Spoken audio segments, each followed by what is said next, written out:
Shall we just get going? Just need to check my sub-goal actually, because I've not checked yet. No, I'm still good. Change from Farm Sim? Yes, we're in the other FS. So I've forgotten how to fly the Vision already. Brilliant. Battery should be somewhere over here. Oh yeah, batteries are here. We need the nav lights on, probe heat, all of those can go on. Windshield ice protection can go on even though I won't need it. And now I get to do flight plan. This plan, please. Why is it showing a loop? That's fine. Do I use joysticks and control panels? I use a HOTAS joystick. Weight and balance is good. I've totally not been on VATSIM a lot lately. Listen to the ATIS. Enable COM 2. Lima Papa Papa Tango Airport information Echo 1500 Zulu weather wind 302 at 13 gusting to 33 caution wind shear alert 1 miles southwest of Lima Papa Alpha Romeo visibility 10,000 sky condition 2,600 scattered temperature 13 dew point 7 QNH 1004 advise on initial contact you have information Echo. I'm just gonna listen to it again because I forgot to listen to like half of that. Mine is Lima Papa Papa yes. Tango Airport information Echo 1500 Zulu weather wind 302 at 13 gusting to 33 caution wind shear alert 1 miles southwest of Lima Papa Alpha Romeo visibility 10,000 sky condition 2,600 scattered temperature 13 dew point 7 QNH 1004 advise on initial contact you have information Echo 1004. And Lima Papa Papa. There we go. I just needed to get the information real quick, and we're going to go procedures. First partner waypoint is Odemi, so it'll be the departure. Is there no Demi departure? There is not. So I'll just go direct. Screw it.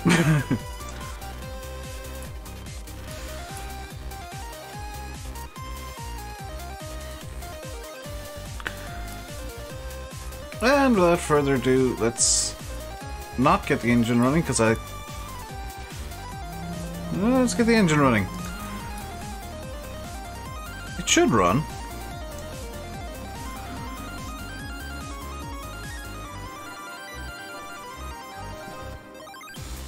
Yeah, we got life in the engine. Strobes on, engine on.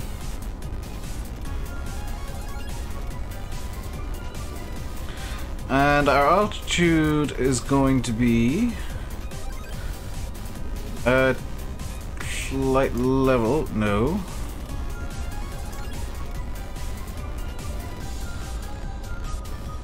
.280. In fact, let's go 250 because that 280 is the ceiling, and I don't want to be pushing it that much. Remember, I got €200 in super chat. Yes, that was an insane day.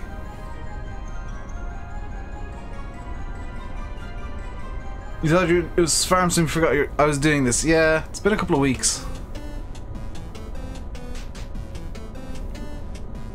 So I'm just setting up here real quick and we'll be taxiing momentarily.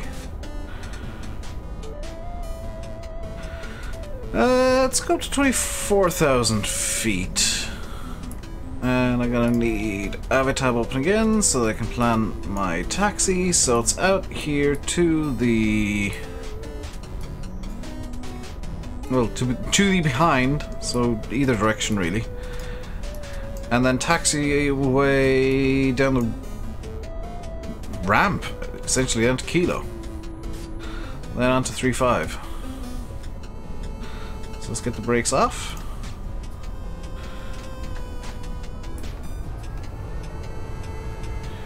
And we should be able to leave in this direction here. I'll remember that for quite a bit, yeah.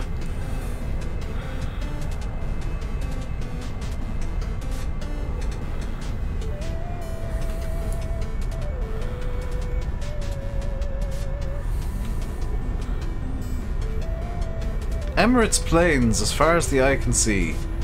Well, what direction do I need to turn here? Because this is a quite confusing layout.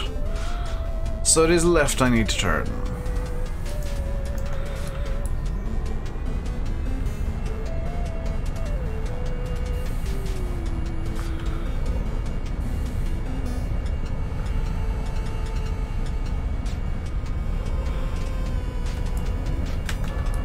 I'm going to just deploy a notch flaps for takeoff.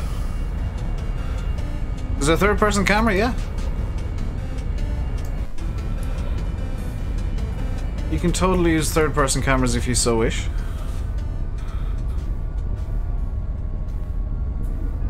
I just generally prefer flying first person because I get the full displays of what's going on.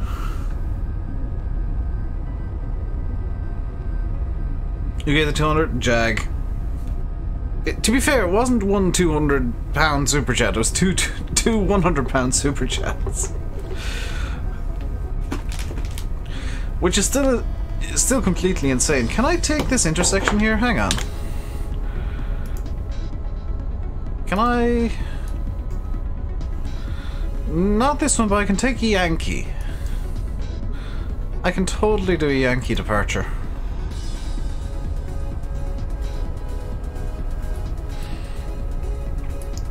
Is there a flight director available? Yes. VNav and nav.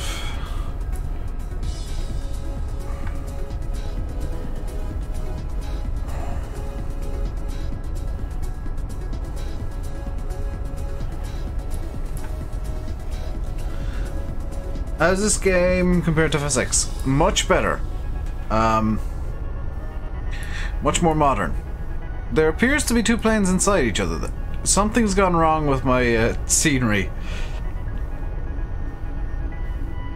I appear to have an airport inside an airport and planes inside planes. How many flights do I think I'll get in today? Because I'm in the jet, I'm hoping to get as far as Gibraltar today. I may even squeak in an extra one.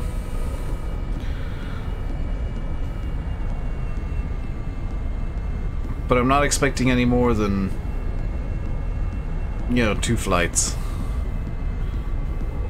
Yeah, I'm not sure why the scenery's broken like this. Landing life tonight? Probably not. He's still ill. So with that, strobes on. Strobes on. And we'll just firewall.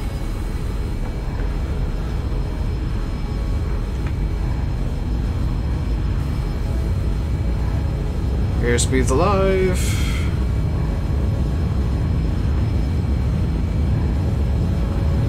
And rotate.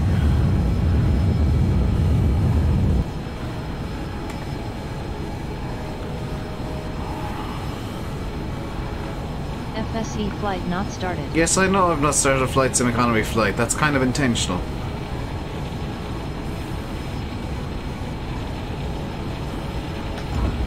Let's re-establish, gear up, flaps up.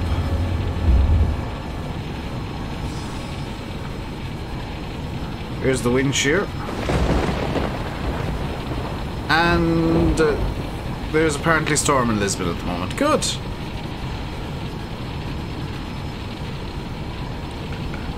Did I get that off Captain Canada? No, I got it off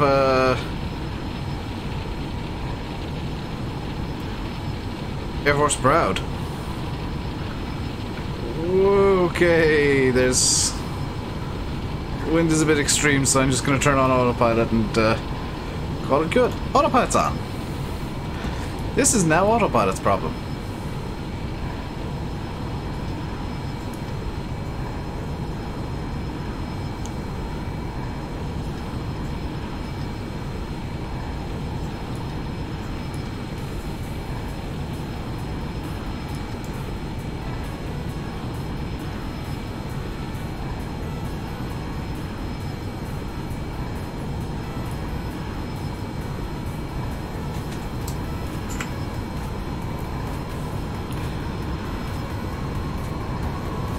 I have put too much down in, apparently. Up.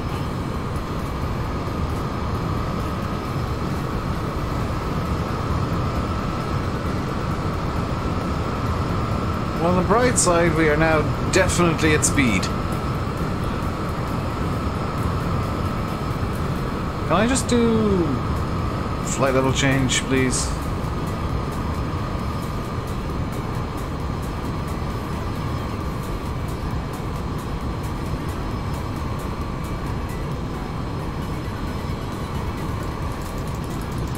Because at least a flight level change, I can say do it at 200 knots.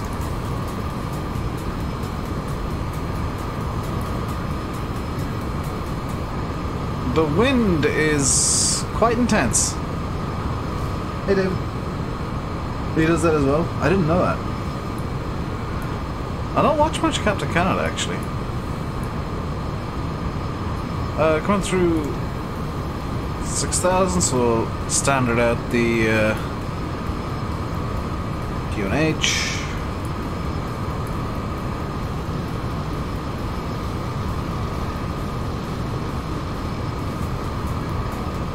Quite a bit of range to deal with, that's fine.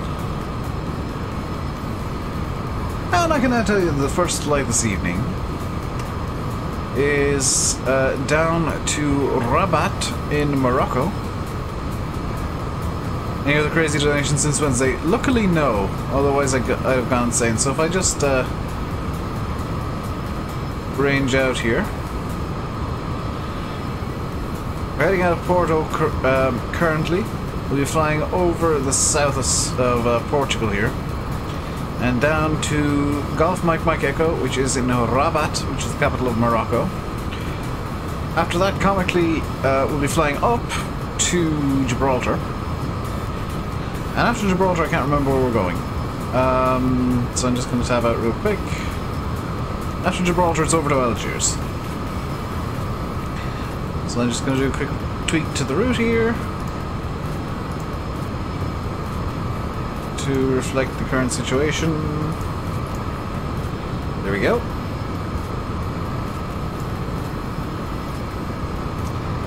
Hey Tom, I actually do know what I'm doing, comically.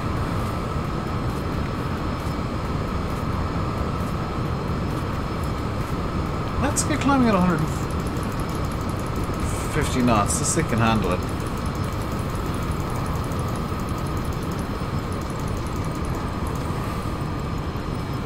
Let's get right up real quick.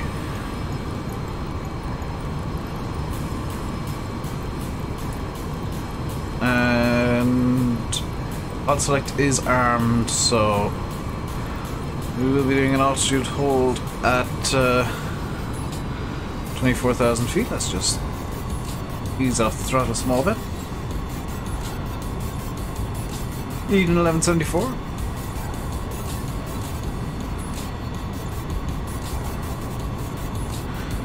What's our outside air temperature currently?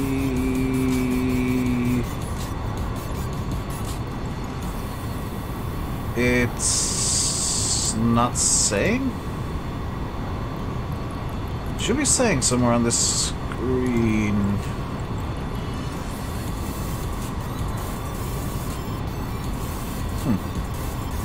Oh well.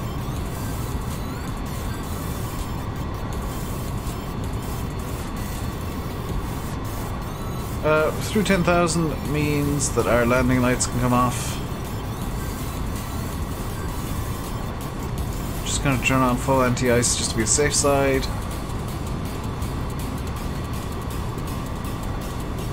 And we are good until we get to Rabat in Morocco.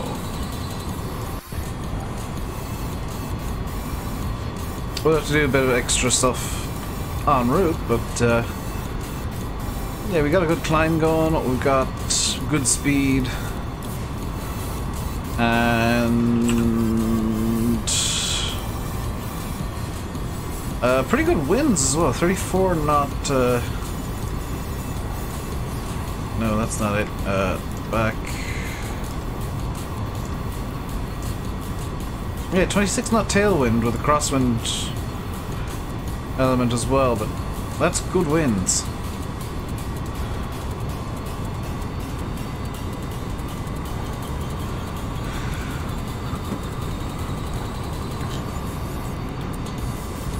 So it should be good now till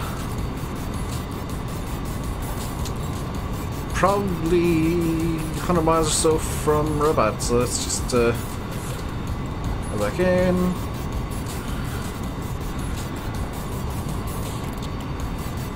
I can actually check my flight plan to see how far we are away from everything. So at Aboda is really where we're, well, at Ansel we're going to want to be planning descent. Dave is good today. Dave has had double noodles and some coffee. So Dave is in a good mood. Dave is also getting to play flight sim, so Dave is in a better mood. Flap 0. I'm just doing a quick double check of everything here. Weight and balance is good. We're above max landing weight currently, but that'll come down as we fly. Range is only about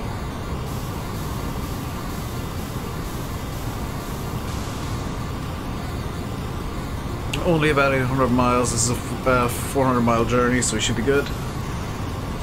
I haven't had tea in 2 days now, only coffee and water. I didn't have any tea today. I had some yesterday, but I had a lovely cappuccino. Fun thing is, if I press C, the plane flies off. Watch. That's how quickly the plane's flying.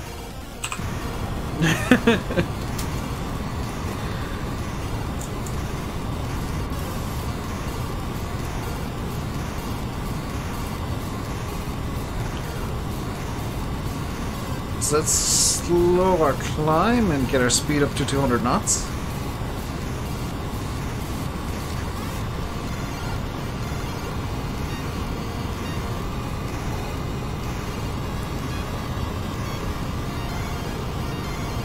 Got a bit of turbulence, I just want to check.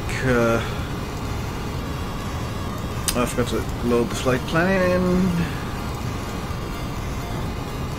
Oh, it's parse. Good. Good.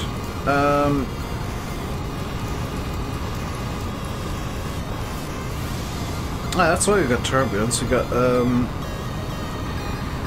yeah, we got storm cells currently. In fact, I can show you guys. I'll bring up the radar window, hopefully, and bring this up to 80 nautical miles.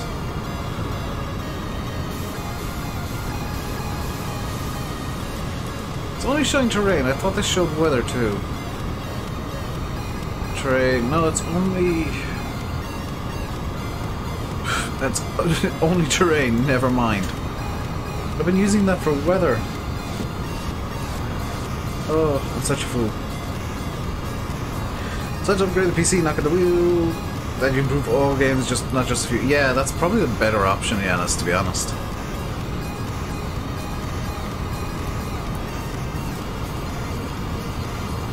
Got a nice tailwind. This is the real weather and time, by the way, that I'm using today. So if it does start to get dark, you get to see some cool things happening, because I've got a new add-on that... what setting do I have it on currently? High? No, extreme. Yeah, I've got a lights add-on now that makes the lights really quite pretty. That's not what I wanted to do. Did I accidentally just... I accidentally just closed that. Real lights installer. Look, take a second. Yes, extreme on. There we go.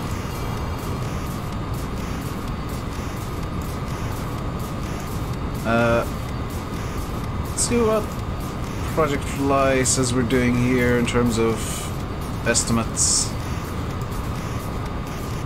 It hasn't crashed in a few days, so I think it's crashed. Project Fly only seems to crash when I'm streaming.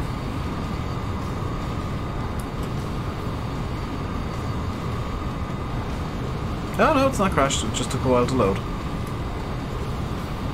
That's me. It's me!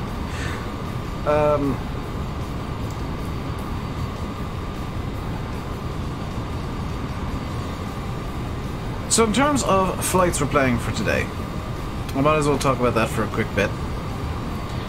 Obviously this first one is to Rabat in Morocco. It's going to be about an hour and a bit, very roughly speaking. And then probably, I would imagine like a 45-minute flight roughly to Gibraltar. And the only reason we're going to Gibraltar is because it's the funny runway with the road down the middle.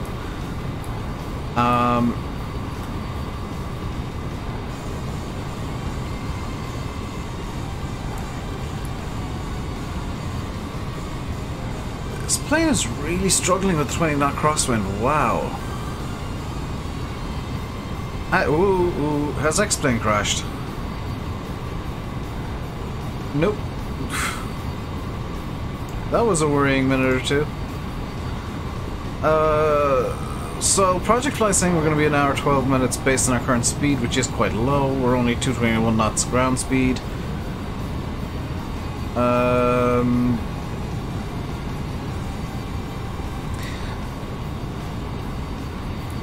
I'm going to increase our rate of climb here because we're not going to get to 24,000 feet as things stand, so let's just bring this down to 100 knots and we'll climb super fast up.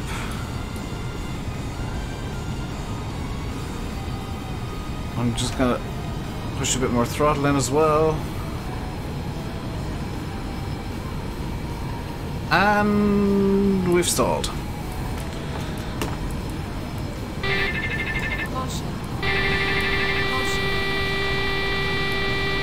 Oh dear, flat spin.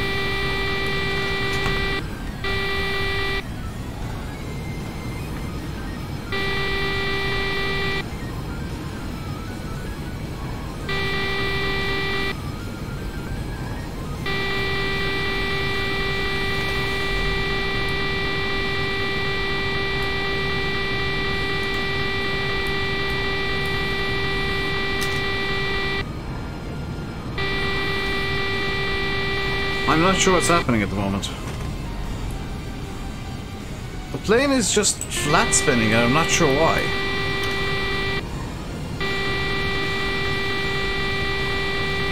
Has caps deployed or something?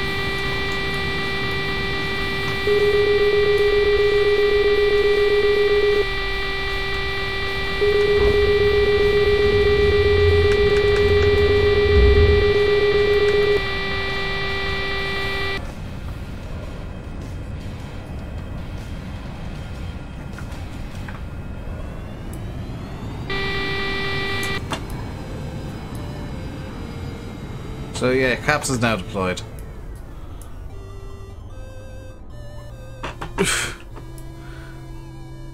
Yeah, not quite sure what happened there.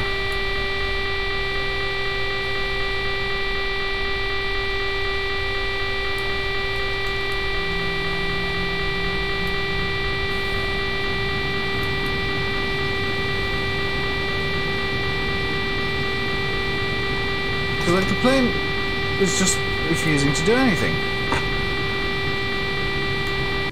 Huh. That was different. I'm just gonna set up at the end of the runway here. As runway 35 we want. So I'm gonna do a super fast setup here and we'll start again. Hey Drew, that I have no idea what happened. I'm just going to keep it firewalled this time.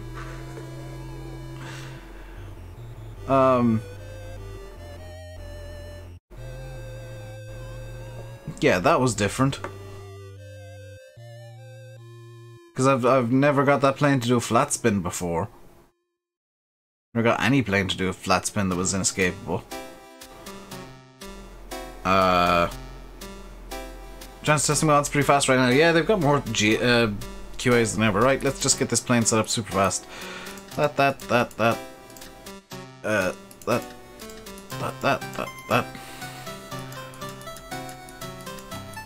This is called the turn everything on method.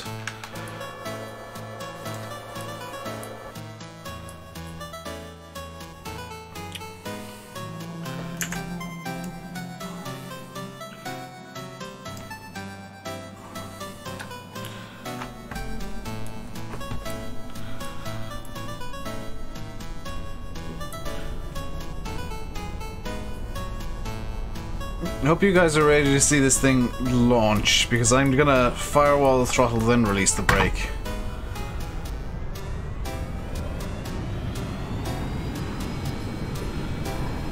Okay, throttle is is good. And release.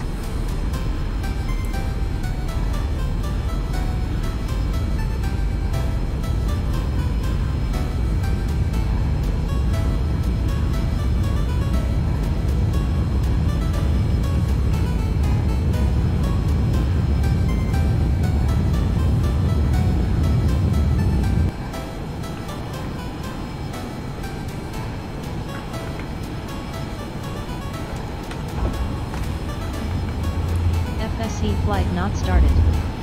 Yes, I'm aware I haven't started an FSE flight. Shush. Okay, we're gonna aim at 150 knots.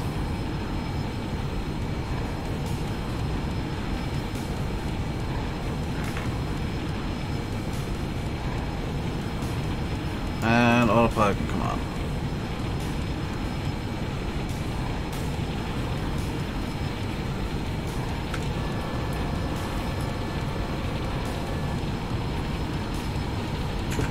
Attempt 2. No, Drew, this is flight sim day. This is day what Dave uses to chill. Hey, Sylvan. It's used a bit of fuel, annoyingly, so this could go horribly wrong. So what I'm gonna do is I'm just gonna keep the throttles firewalled and hope this thing doesn't flat spin again. Basically. I have no idea what happened last time, and Hayden's at work, so I can't even ask him.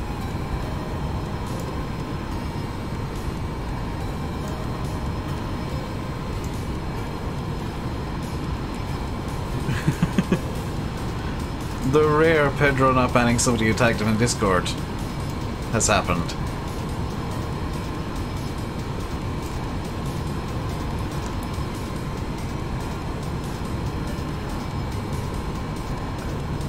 So it's claiming now 1 hour 43 minutes to get to Rabat, but I'm hoping to...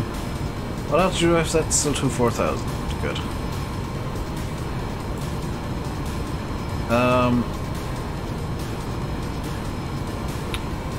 I'm hoping that we pick up a good tailwind,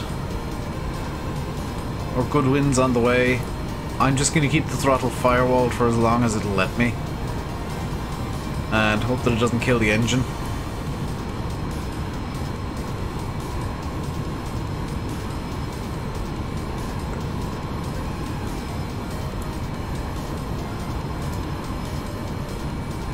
That can go off. Gonna keep all of the ice protection on because I think it might have been icing happened.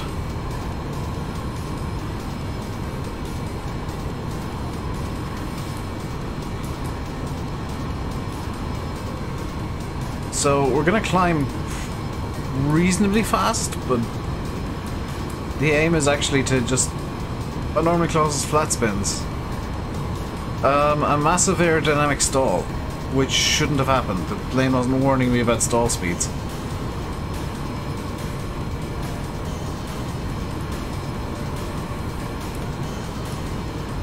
Like, I didn't get any stall warning, it just went into a flat spin. Hey, Alexander. So that's what's confusing me, is it went into a flat spin despite no warning signs of a flat spin.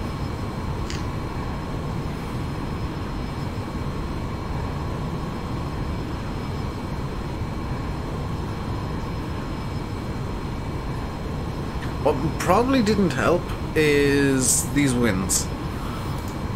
Like the winds of tail 23, cross 20, that's quite serious winds. And it could also have been that I just hit a pocket of extreme turbulence.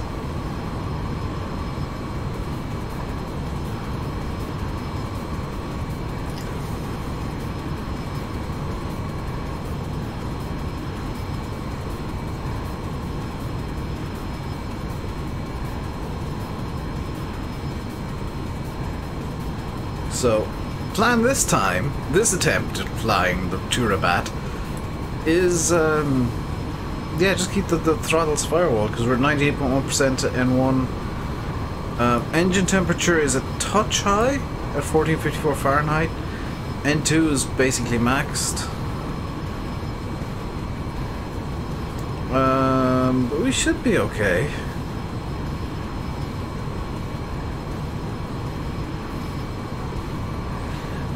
Ah, we've got less than an hour's worth of fuel because I'm firewalling.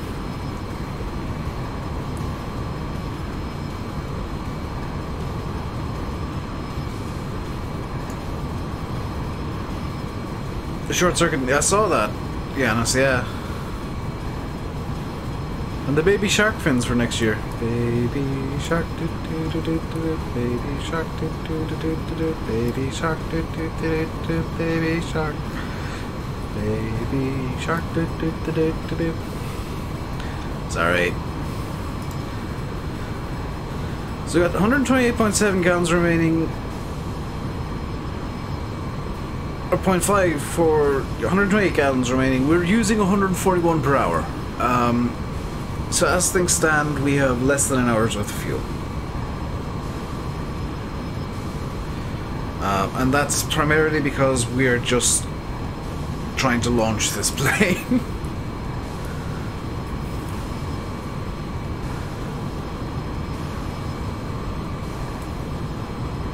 If you're wondering what this is, by the way, this weird clamp that does nothing, this is actually for VR. It's a VR magnet. So that you can stick things to it in VR, I presume.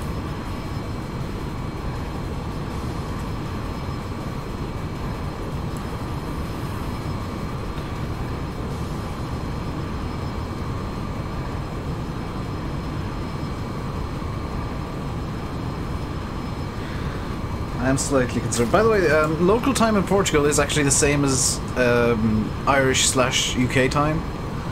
In case you didn't know, they actually do use GMT and stuff like that. I hope he gets the win he deserves. Or he deserved.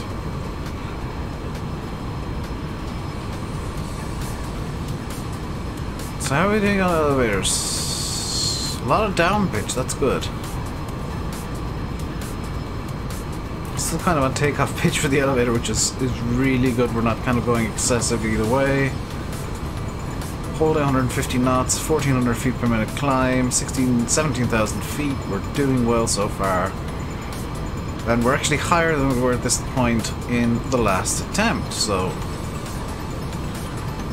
doing well. Ground speed is 220 knots, that's fine. We're due to hit Okemi actually in 5 minutes. So from here to over here is 5 minutes apparently. Oh, that's 17 minutes. That makes more sense.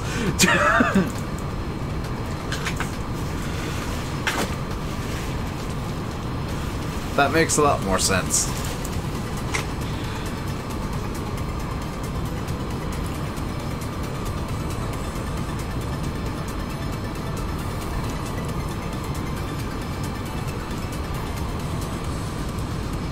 We are now going at light speed, as you can see from all of the zips. We have hit warp speed. We are now in warp. Slightly concerned about us not really climbing. Whichever one you want, I don't particularly care.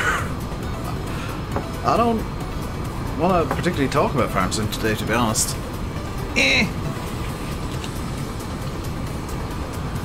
Today is the day that I want to be able to forget Farm Sim. So I want to talk about flying and stuff. Speaking of, there was a preliminary report released about the Ethiopian flight that went down, the 737 MAX. And that was pretty damning to Boeing.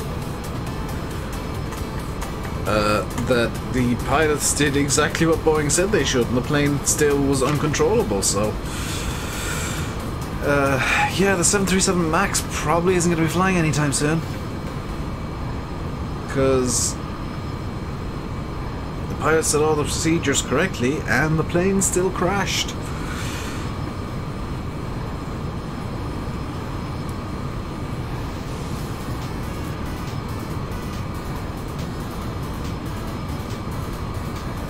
Once we hit 240, I can actually ease off on the throttle a bit. Max's inbuilt flow was overlooked. It's yeah, it's the MCAS system is seemingly dangerously broken.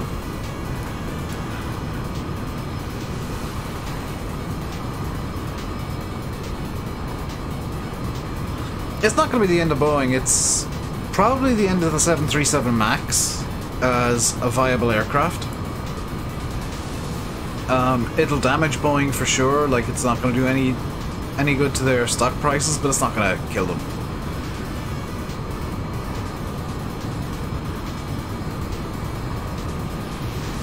There we go. We've broken through the clouds. We are now above the clouds because Active Sky's reloaded a bit. Looks like there's still some storm activity down below. Either that or that's a glitching cloud. Never mind.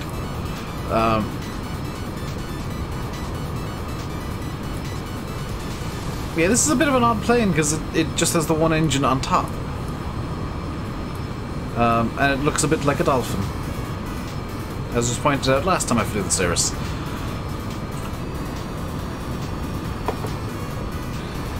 We're 21,000 feet now, so we are doing well indeed. And that is a storm cell straight ahead, so I might want to deviate. This is a jet dolphin.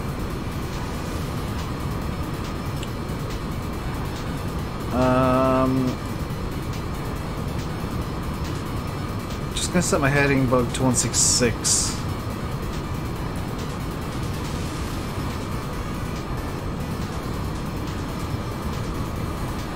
Can I get a weather on the inset here? No. Damn. I'm just gonna go straight through it, screw it. Hey, Ty.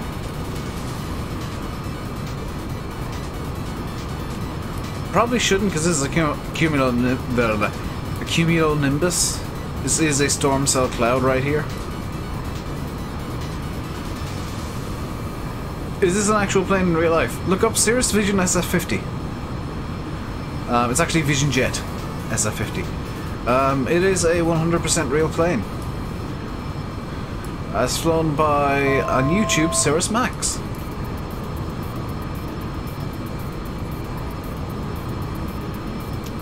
Charlie India Romeo Uniform Sierra. Oh, bleh. 10 minutes away from Odemi now. And Looks like one of our waypoints is going to bring us directly above Gibraltar.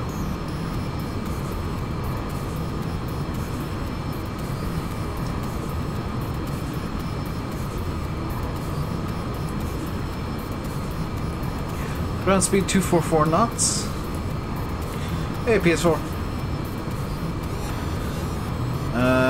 Active Sky is now reckoning we're just over an hour away from Rabat. It's actually going to be probably an hour and a half, including time to slow down, get configured for landing, but not too far, not an insane amount of distance.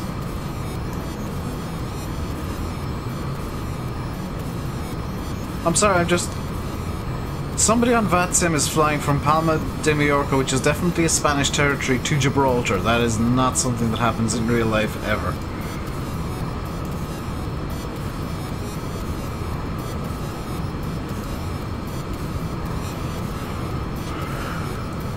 This game was cool. This is X-Plane.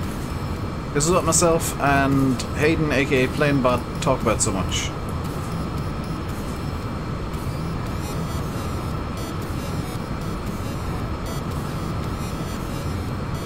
Should I keep this firewall? Do I have enough fuel to keep this firewall? 216 gallons left. Oh, I can totally just keep this firewall and go max speed.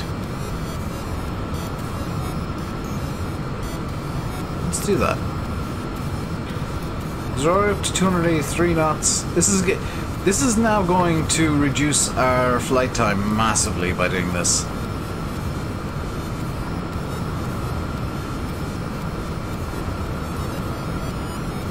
Because we're now at our cruising altitude, 24,000 feet.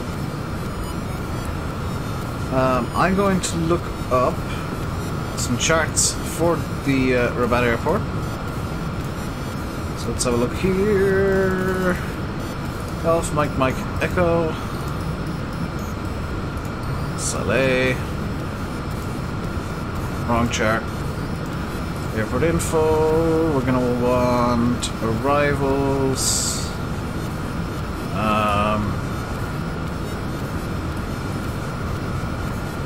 Our last waypoint is Aboda. Is there one from... No, I can take one of the... I can take the Tucson arrival. For sure. So if I take the Tucson 4 Alpha, which will take me to the Rabat NDB. That'll be great, so... And then the actual approaches... LCTR. I don't know what the LCTR is.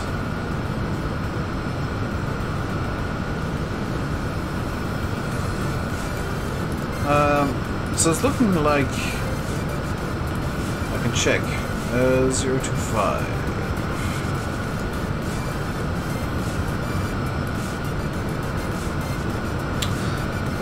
Can't. Oh, I can actually, hang on. Flight plan, LPPT, 24,000, GMME, just select VORNDB.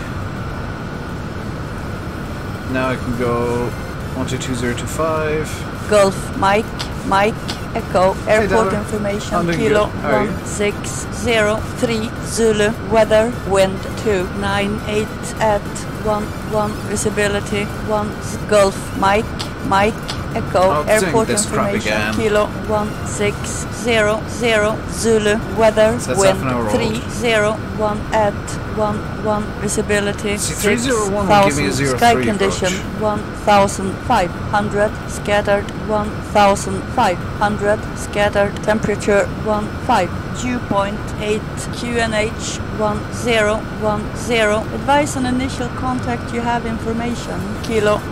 So I can actually... Bloody hell! Golf, Mike. We're flying into a storm, guys.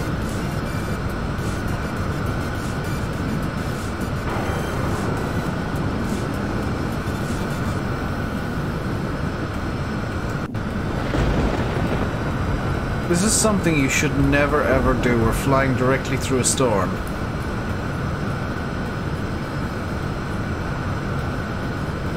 I saw little people here because people don't care about non-farm sim games. People watching me only really care about farm sim. This is my day to do my thing. Hey CD. Oh, there's the weather radar. Oh my god. We've got hailstones now.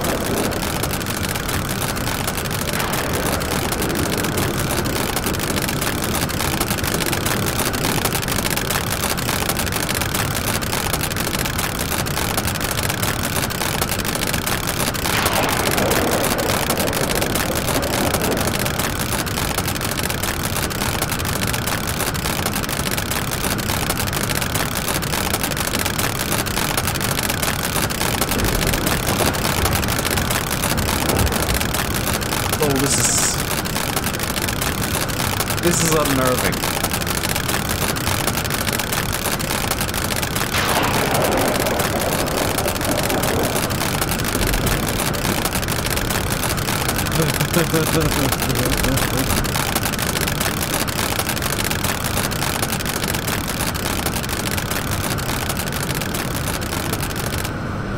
Okay, we're through the period of hailstones.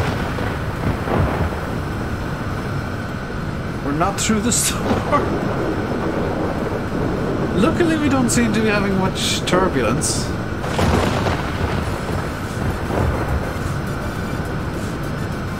Are you guys seeing the lightning, by the way?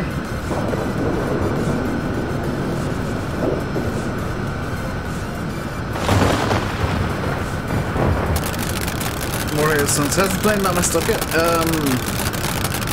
It's made of... The Cirrus jet, I think, is made of carbon fibre, which actually conducts electricity very well.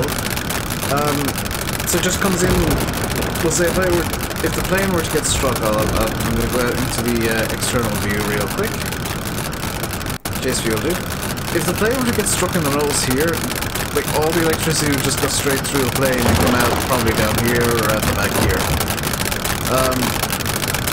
What these little black things are static discharge ports. See, they're on all the control surfaces, and let's go back in. What they do is they allow lightning and static charges to just zip off the plane,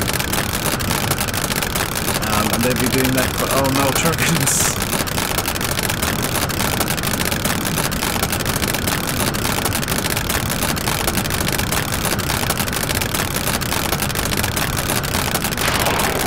That I turned on all the de-icing because this is perfect icing conditions right here.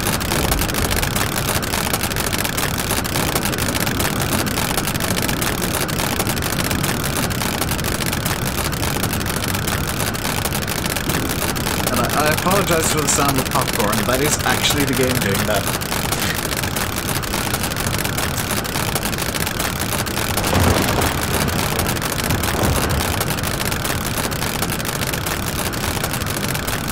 Boy. I didn't know there were storms in the south of Portugal today.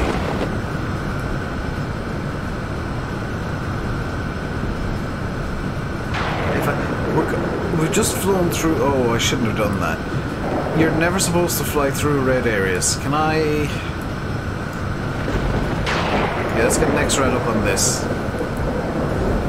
And we'll zoom out. Oh my god, the weather is atrocious.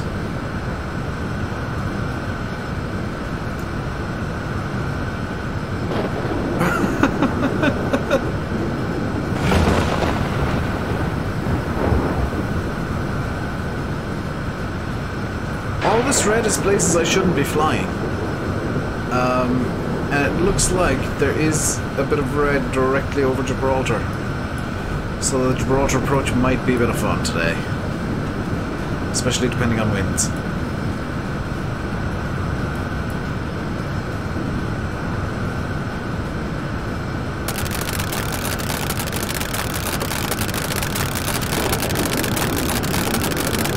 And somebody in the back is making popcorn again. Oh well, this is not big. This is much bigger than I actually thought. Oh, wow.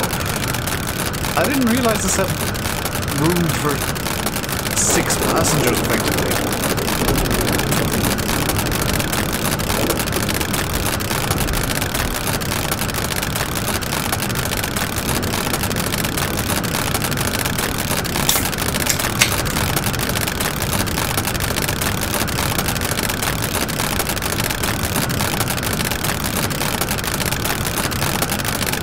We don't die. I was originally going to do this with a Cessna. Really glad I decided against that.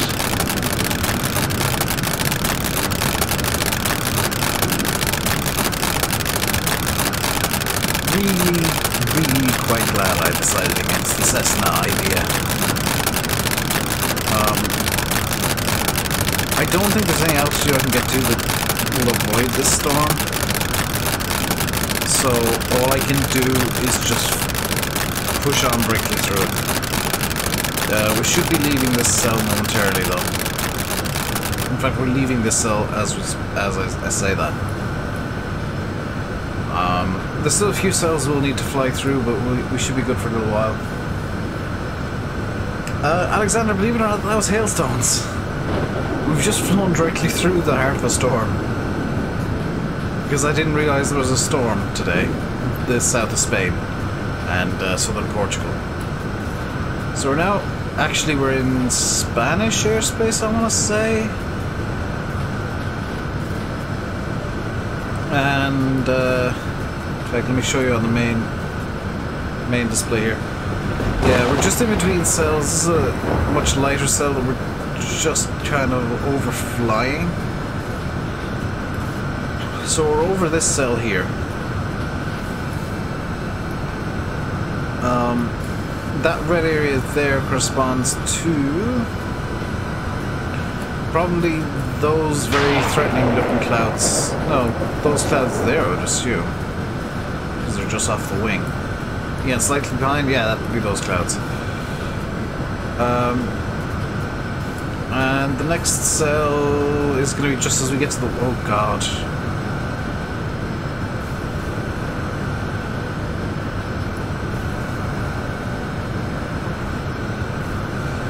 Next cell is just as we get to the waypoint. There's Gibraltar. Right there. It looks to be fairly okay. Hey MJ, we should be actually okay flying into Gibraltar. It'll be a bit hairy on the descent, but I'm not seeing any major cells over Gibraltar. But that could change in the next hour or so. We're estimated at 33 minutes to Rabat now. It's going to be slightly longer than that, probably closer to 50 minutes. 50. Because that's based on a ground speed of 351 knots, which we're definitely not going to be able to keep up.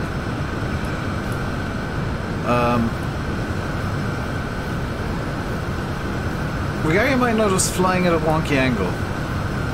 If I were to zoom in here, you'll notice the plane is flying at a distinct angle to the line here. That's to deal with the crosswinds, so we're just coming up to the next cell. It looks like we're possibly going to fly over this one, which is good.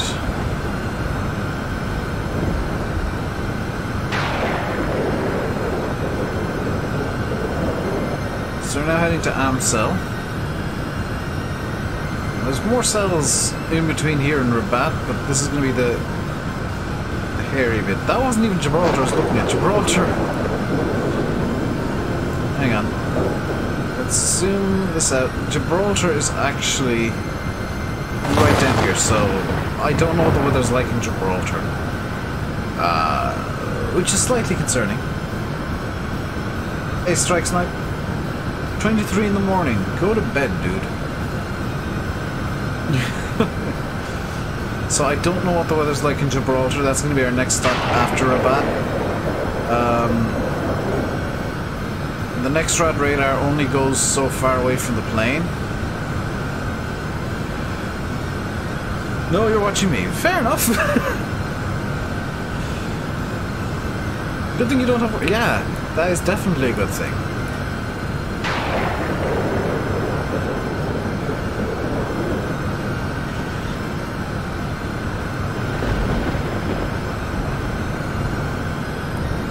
There's nothing quite like flying and hearing nothing but thunder.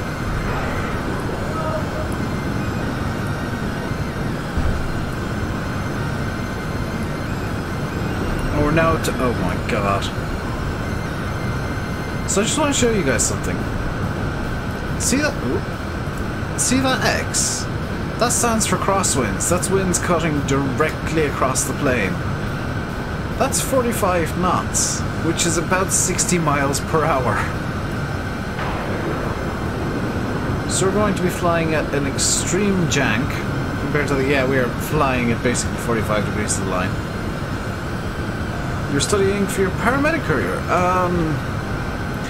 You probably won't be around today, but if ever you see Aussie Paramedic strike, have a chat with him.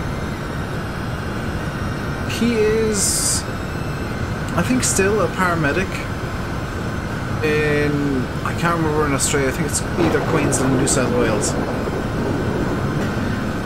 But he might be able to help you out. If you multiply that by 1.13, let me do that real quick.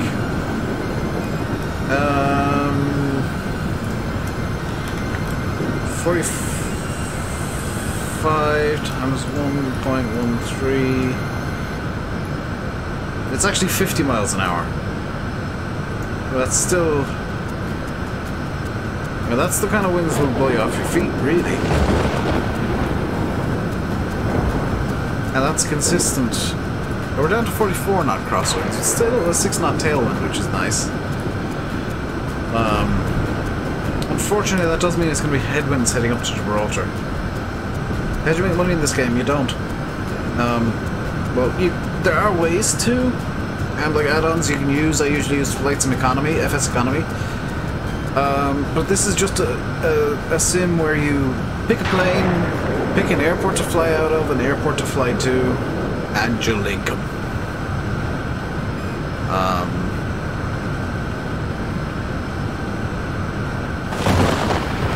Yeah, no problem, Strike. So, like, in terms of planes that I have, I'm gonna just pause it here. 737, 3 different kinds, 5 different 747s, a 757 that I have no idea how to fly, a Bombardier Challenger 300, which is going to be our long-range jet, for when we need to do some long-range flights later on in the tour, a Dash 7 that I hate, Dornier 328, which I'm not too gone on, Gulfstream that doesn't seem to work very well, an MD-82, 2 different sets of Embraer 170s and 195s because I've derped an update. And then just a whole buttload of GA planes because I'm loving them. This is my baby, the Airfoil Lab Cessna 172. That's what I've been flying the most. I have logged in that this week.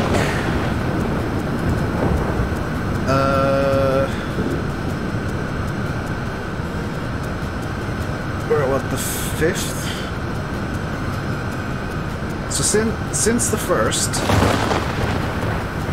7 hours, 4 hours, 5 hours, 2 hours, 5 hours, 2 hours, 2 hours.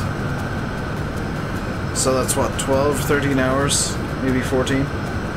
See you, PS4.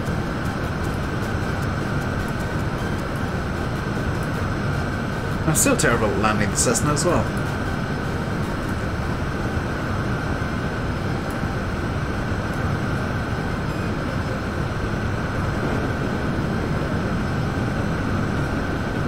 So it looks like we're going to be flying through another storm cell at Amsel. Is that where... Amsel is where I'm going to want to start planning descent. How's my day? My day's pretty good. So let's listen to Golf Mike Echo 8 once again. Golf, Mike, Echo, airport information. Mike, 1600, Zulu, weather, wind, 301, at 11, visibility, 6,000, sky condition, 1,500, scatter, 1,500, scatter, temperature, 15, 2.8, QNH, 1010, advise on emission. information. Mike.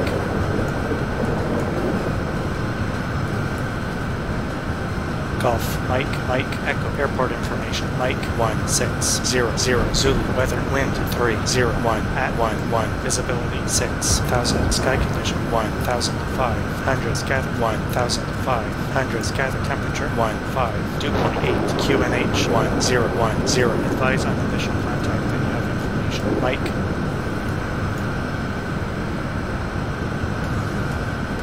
Golf, Mike, Echo, airport information. Mike, 1600, Zulu, weather, wind, 301, at 11, visibility, 6,000, sky condition, 1,500, scatter, 1,500, scatter, temperature, 15, dew point 8, QNH, 1010, advise on initial contact that you have information. Mike.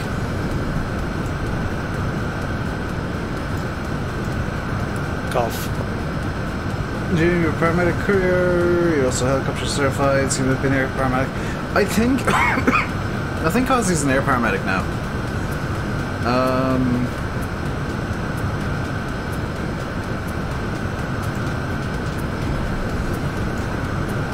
What's the frequency I'll need here? 110.9, so let's 110.9.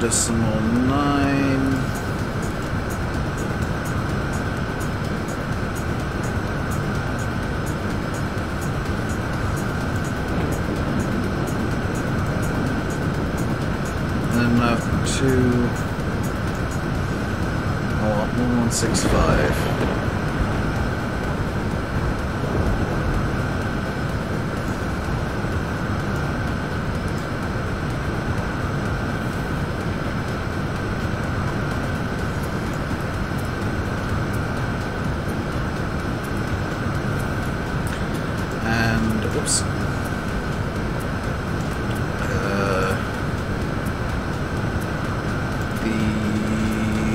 ILS approach begins at 2700, so let's just get 2700 in here. It's the wrong slider.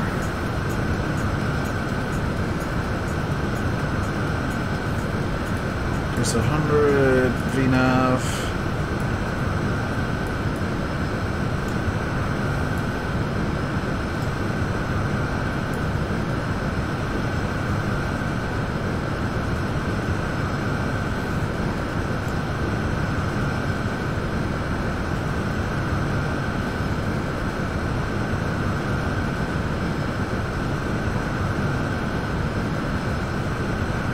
Yeah, 2700 at FI21. Good. Cancel that. Goes flight plan. Run smoother. Most difficult due to injuries. You're going to get caught out. People are pretty much dead. Yeah. See a strike. Good luck tomorrow, dude. You might need it.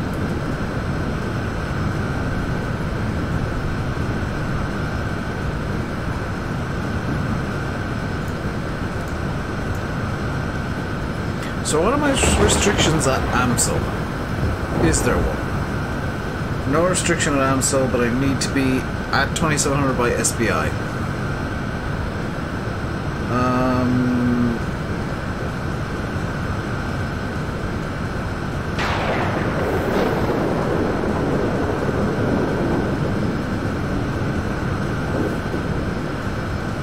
Okay.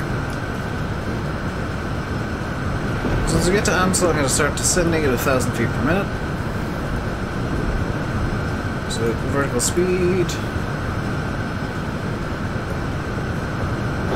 1,000 feet per minute might sound pretty extreme, but that means like to get down to zero it'll take 24 minutes total, and we've got much less than that in the remaining flight time.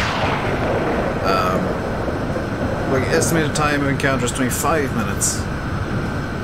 So I will actually need to increase the rate of descent at some point later on. But 1,000 feet per minute is a good kind of base descent rate. So let's start going down 1,000 feet per minute.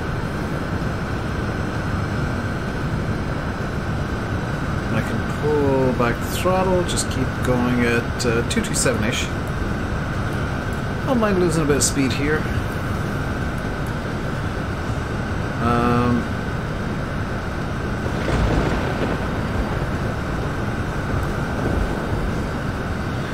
As long as we are below 250 knots at 10,000,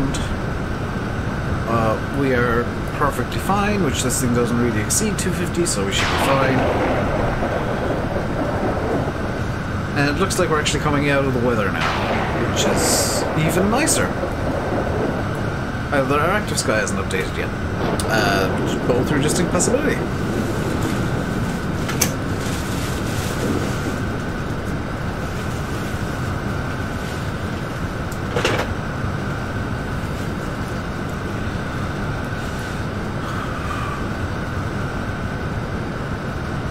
I get the feeling active sky hasn't updated yet. Track 1775432 now, and still on nav. So that is in effect 177. 185 is 177, believe it or not. So this blue indent here is the direction we're actually flying, or the direction we're going. This white indent here at 185 degrees is the direction we're flying in to get that net forward at 177.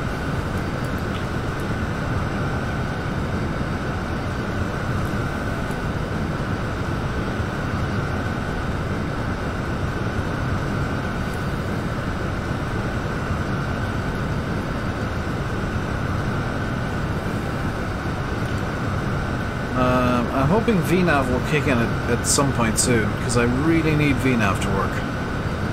Oh, it's because I don't have the approach active. So at 2 SOAR I want to be... Is it 2 SOAR I want to be activating the approach?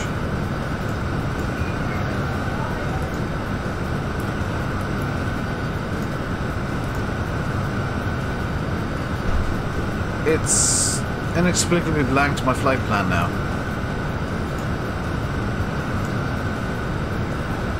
That's not good. That's really not good. It's just blanked my flight plan.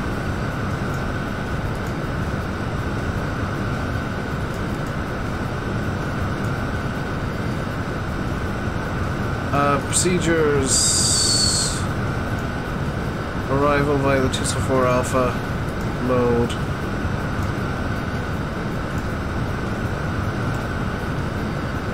Clear that.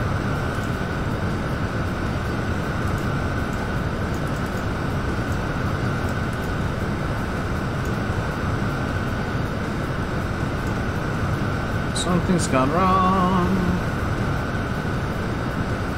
We got direct Aboda. Activate.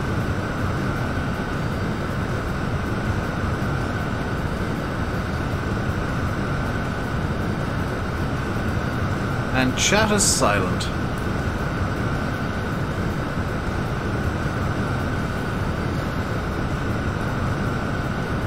In fact, let's go just direct to SOAR.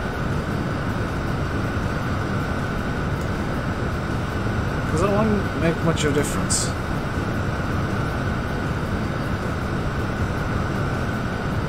In fact, it might give me a bit of a headwind to slow the plane down a bit.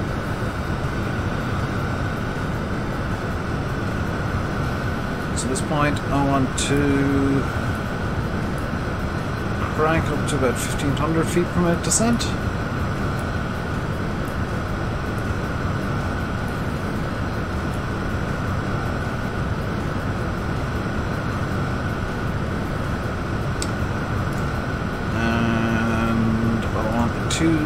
One ILS via SBI. No course reversal. Minimum's good. And load.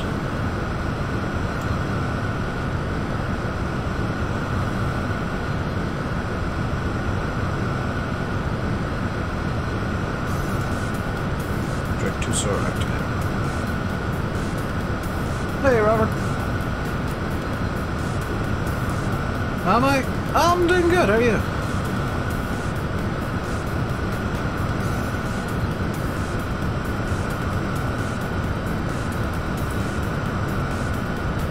I'm just managing a descent currently.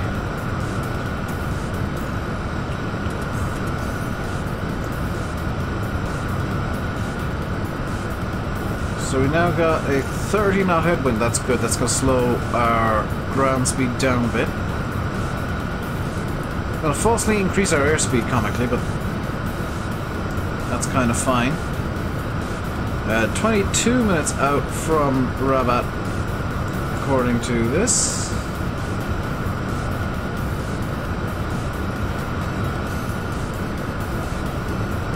We just what we succeeded in doing, I've just noticed, is doing a bit of an S-turn.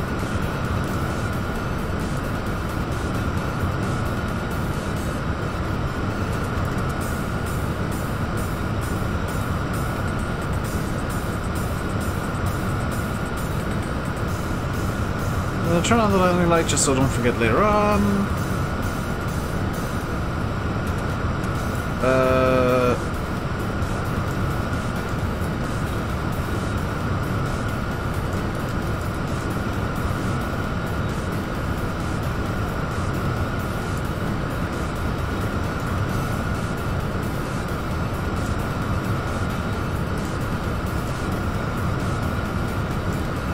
Been actually squawking that entire time.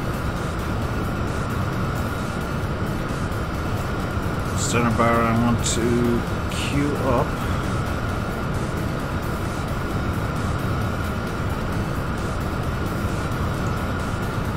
Let's just keep it 1113, which is standard.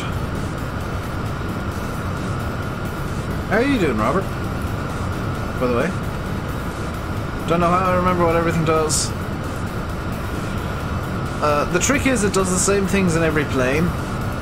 So it's just remembering, like trying to figure out where it is or remembering where it is.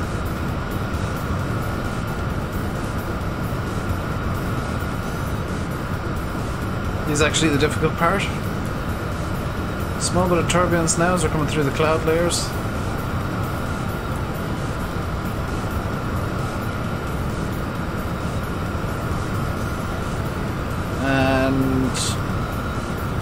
Hey, welcome back, Sim. What I'm going to do now is I'm going to start actually generating a course for the next flight.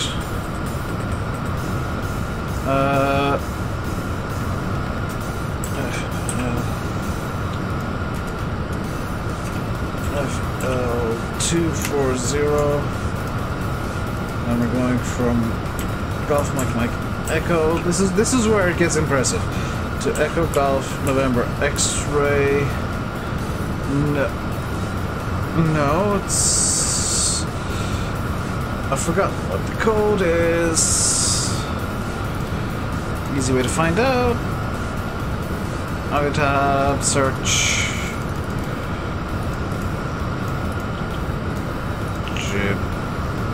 Jibber should do it.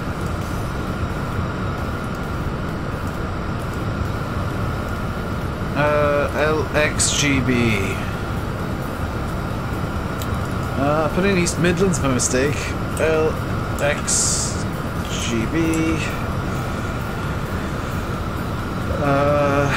240. That's all good. Let's see what this next route looks like. Oh, it's more or less direct. That's beautiful.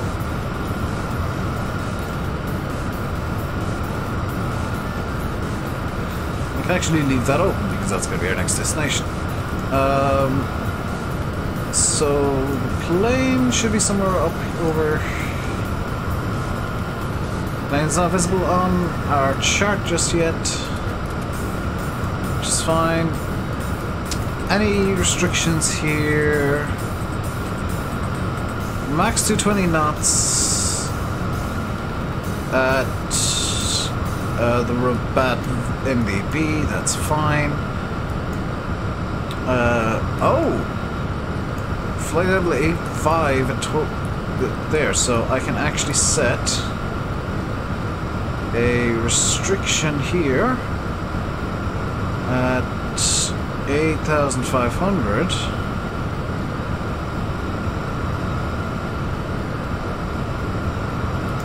That. V-speed target. Can I now alter the VNAV profile? Because that'd be very nice.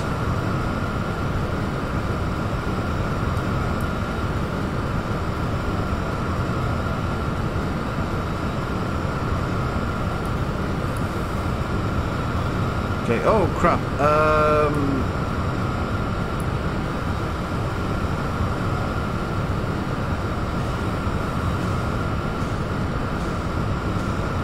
I want to stop this at 8,500. So just go back to V-speed and set it to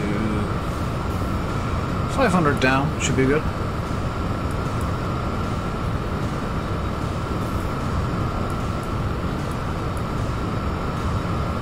And then we'll descend further to 270 or 2,700 feet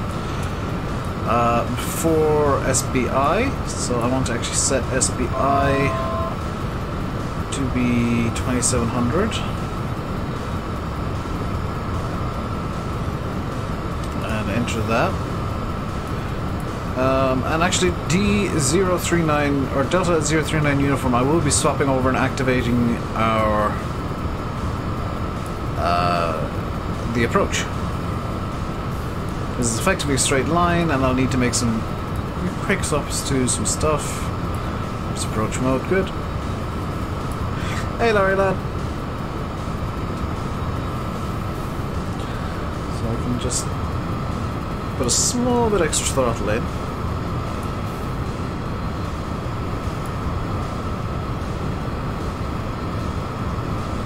Quick hello.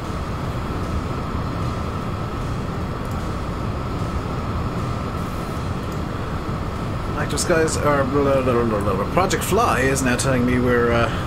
Oh, I can actually start planning the next flight, booking the next flight. New booking. Departing EGGM. No.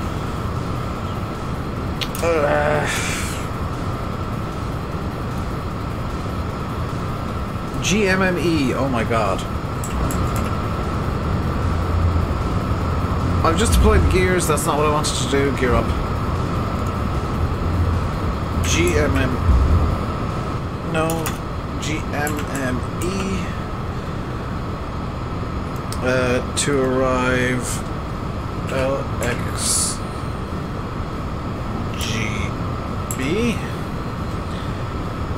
We're looking at some gaming monitors, very nice. And it's going to be my SF50. Download an FMS file for that. Download a .pln file for that. Perfect.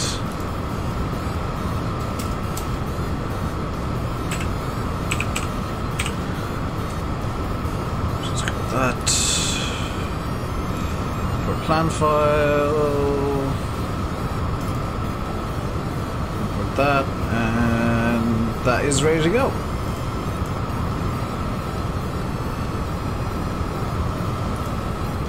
Perfect. Hey, let's see. Just done some quick preliminary planning of my next leg, which I will need to refuel the plane for, by the way, because there's no way this is not fuel. The next leg after this, once we land here, we'll be going up here. Sounds ridiculous, but it's something that is actually vaguely realistic, because in reality, in real life,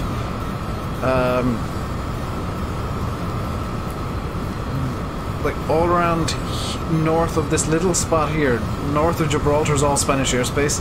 In real life, you have to actually come out into the sea, like down here, down to the south, and approach at a really weird angle, because Spain doesn't want any flights to Gibraltar using their airspace.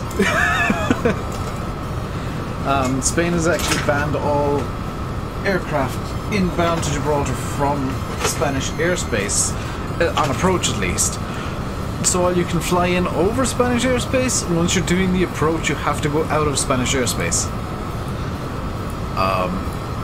So that's one of those real-life weirdness things. Spell bracket frame for 3 new monitors. You're ready to buy a Logic G9. Ooh, very nice, Larry lad. Larry lad doing the exciting things today.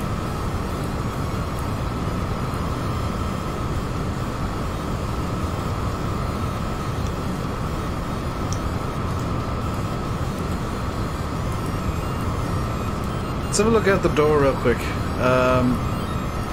We definitely still have a wing.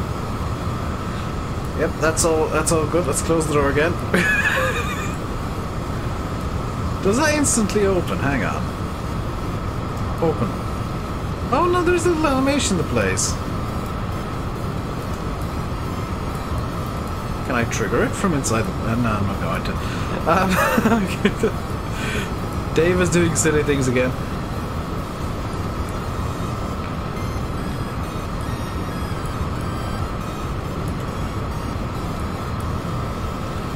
So this is going to be the first landing outside of Europe in the tour,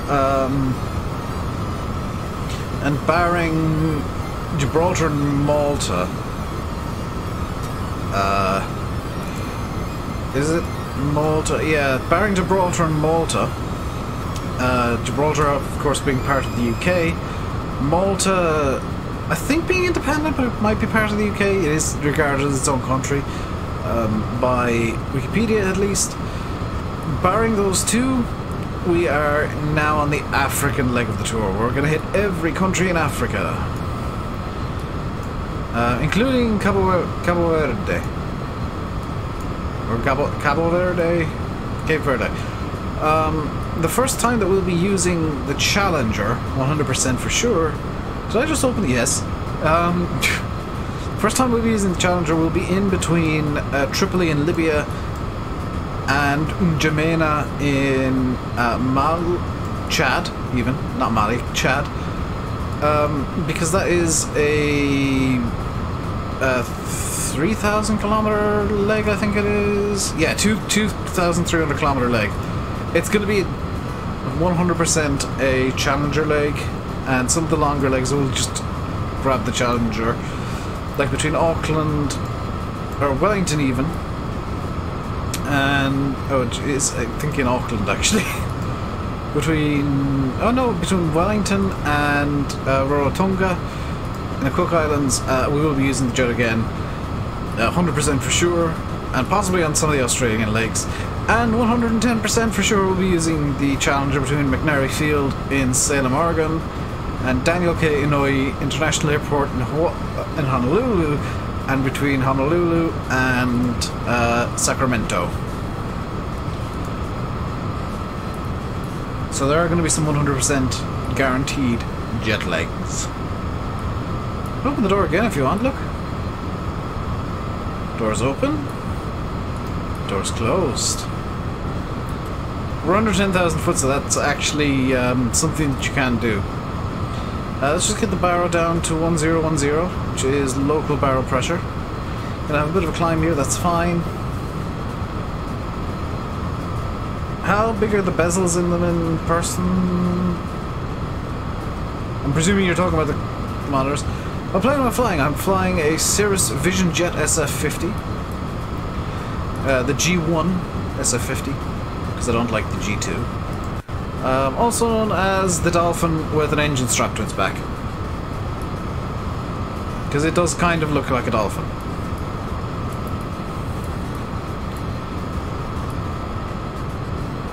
If you're wondering where the landing gear go, here's the two rear gears, and the front gear is inside this hatch here. You can see the little black line there. That's where the front landing gear lives. You can actually deploy them real quick. Hopefully that's not the reverser. Yep, that's the gear. You can see them all come down and go back up.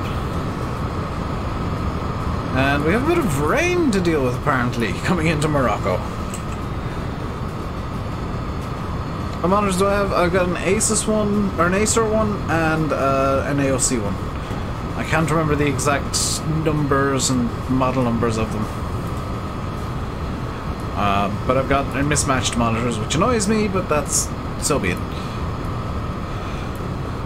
So if I open up the plugin Avi tab again, we should be right on top of Tucson, except that chart doesn't seem to be working. We are like kind of right on top of it. We're still 40 nautical miles away, so we're probably like off the top of the chart here. Still. So could I speed this up a bit? Yes.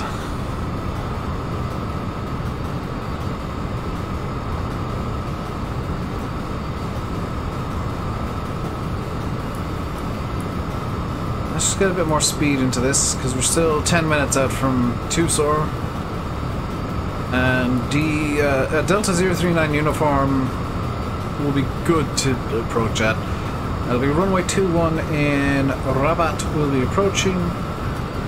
And if you're wondering where Rabat Airport is, you see this big massive white here? That's Rabat Airport. We're actually, I think, coming up to the coastline here. You can start seeing between the clouds bits of green. If I go to the chase view, can I potentially show you some coastline? I think that might be coastline in there. No, that's more clouds.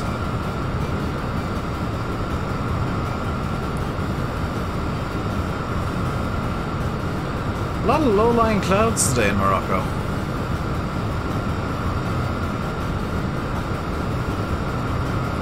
Or around Morocco.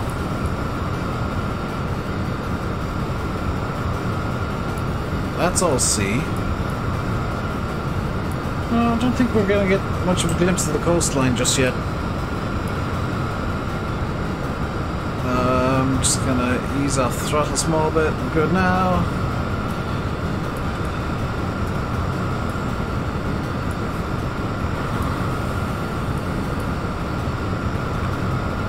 At 8,500, we're just coming up to the coastline now. I can reduce the range. Oh, we're still quite a distance from the coast. We're still 25 miles out from the coast. And another 6 miles after that to Tucson.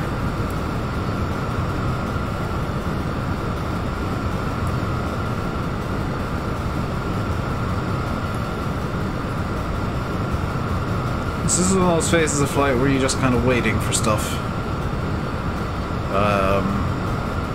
Because I descended a bit too quickly for once. Usually I descend late, this time I descended early. So I need to actually keep the speed below 220. So I'm just going to pull back a bit more on the throttle. If it has an engine and wings, it's a nice plane. It's a jet, it's a little Vision jet. It's got a top range of about 800 nautical miles. A flight ceiling of 28,000 feet. I'm going to be flying it today 24,000, just so that I'm not pushing the jet a bit too far, starving the engines a bit. There's 220, so let's just put a small bit of extra throttle in. There we go. Yeah, it's all we can see so far. In fact, that's a cloud. That looked like a coastline there. No, that's a cloud. It's kind of odd the clouds out here are white and then just over there they're kind of grey. Hey Simulating Games, you've arrived just in time to see an approach. We'll be approaching the Rabat within the next 10-15 minutes. We're 5 minutes out from Tucson. And from there, it says we're still 116 nautical miles out from SBI. That's not correct.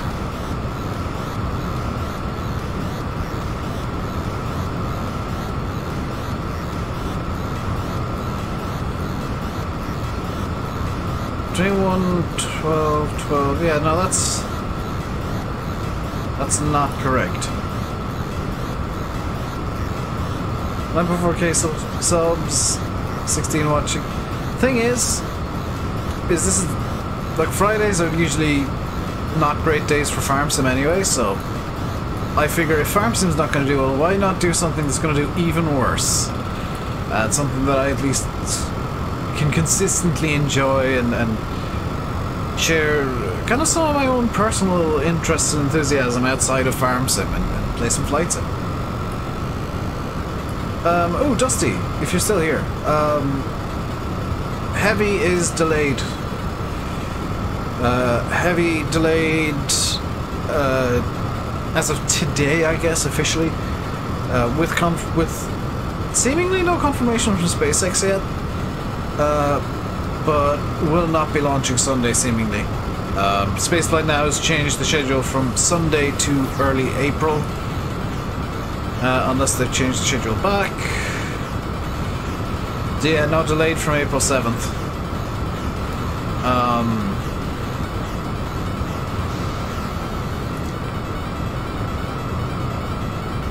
So, they actually did do the hot fire test. They did the hot fire test at 5 PM our time. Flight is now planned April 9th, so Tuesday.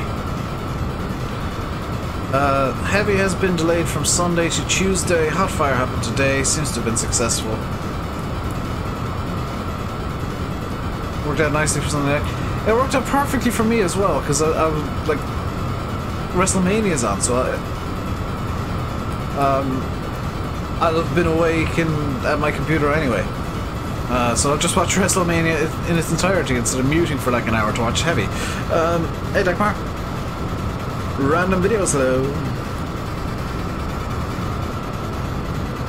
So we are now coming into the coast of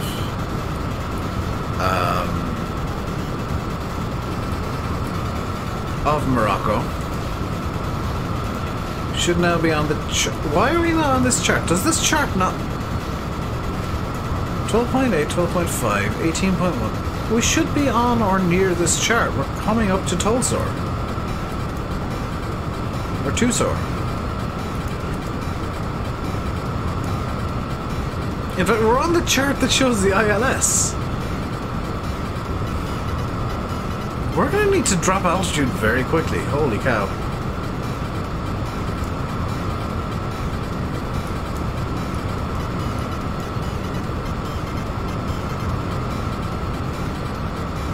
Oh, that's why. Look. Rabat SBI is LCTR here.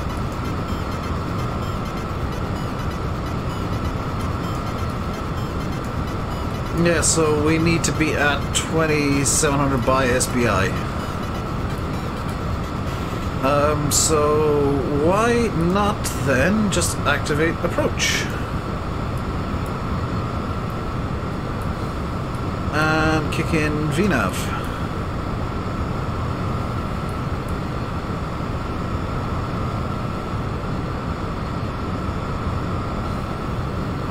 It's changed during the stream. I didn't touch it. If somebody changed your name, that was probably Yanis.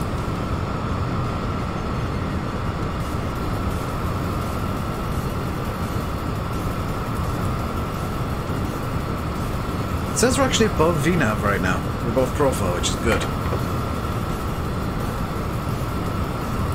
I was also saying I need a V-speed of -200. Or to be there in the V-speeds. There we go, we got... Oh. Altitude 2700. VNAV. Okay, we've intercepted the vertical path. We're now on VNAV down to 2700 for our ILS intercept. It's inexplicably saying... Why is it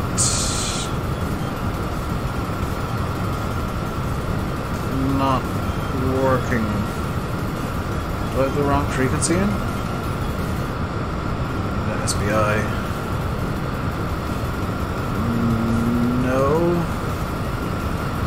Yeah, it's claiming 110.9. That's odd. Ren Videos, thank you very much for the $2. Very much appreciated. Okay, at this point I need to just pull the throttle way back.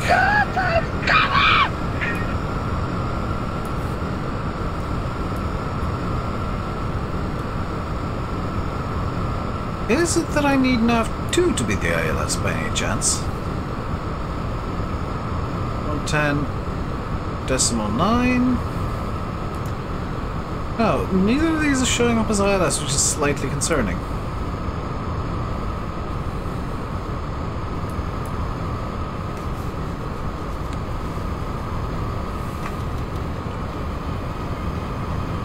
What wig is this? What?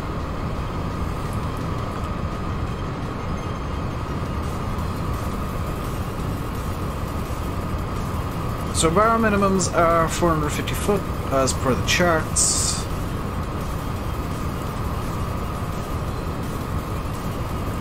We have both radios tuned into nav2 into 110.9, which is our ILS.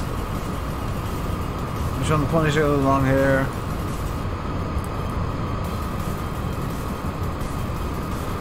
This is what happens when Dave doesn't get a haircut for a little while.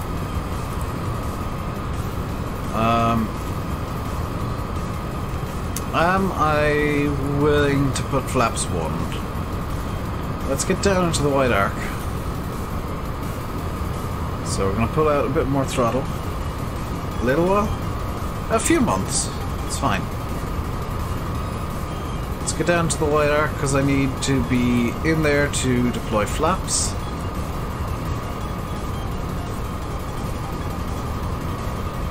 And flaps 1.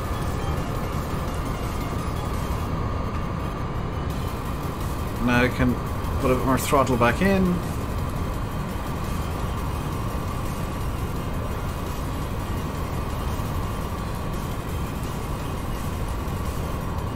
Where is it taking me?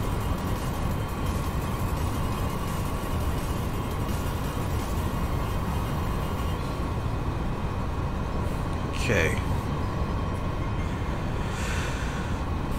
Seem to energy. Sometimes all you need is a little break from something to really get back into it big time. We've still got a cloud layer here somehow.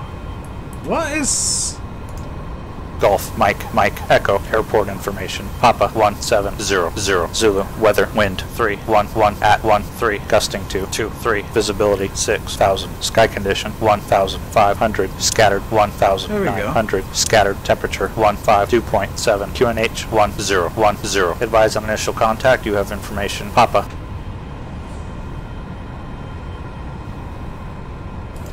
Golf, Mike. Technically we're going to be landing on the wrong runway, but it should be fine. We'll be landing with a tailwind. This could get very interesting very quickly.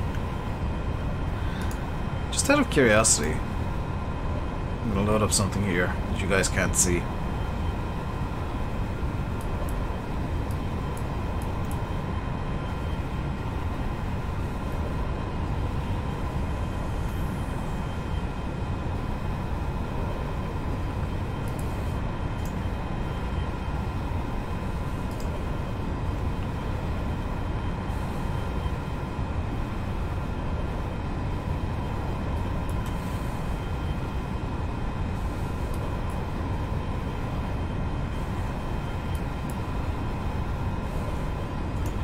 Okay. So this cloud layer is going to continue until about 1,000 feet, which isn't great.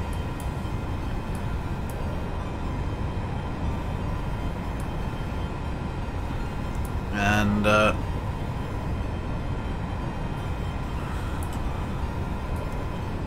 oh, never mind, we're out of the cloud layer. And into a new one.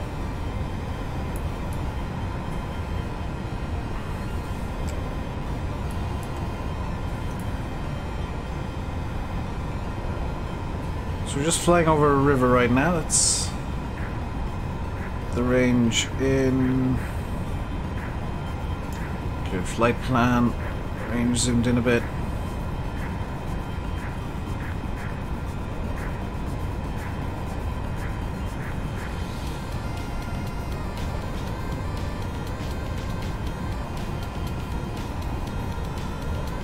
So this is gonna... Oh, this is gonna be very strange.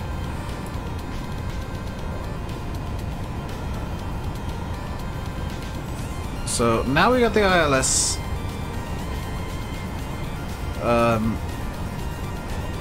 active. What we're gonna be doing is, if I can do this real quick, procedures, approach, ILS 21 by SBI, yes, fly the course reversal, and everything else is good, activate, and now FMS,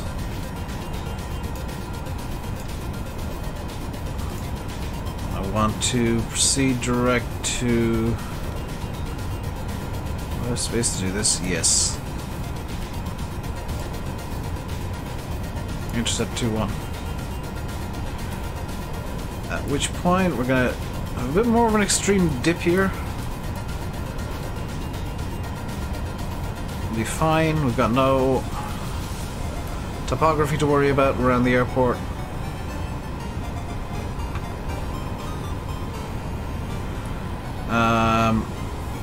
Once you get to CI-21, which is going to be momentarily. 3, 2, 1. Now, gonna activate approach mode.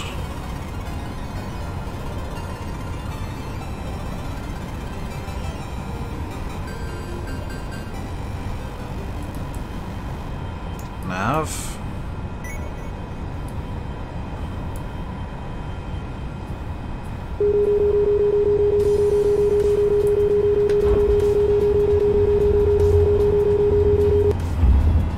Plane wants the gear out. Approach mode, please. Nav.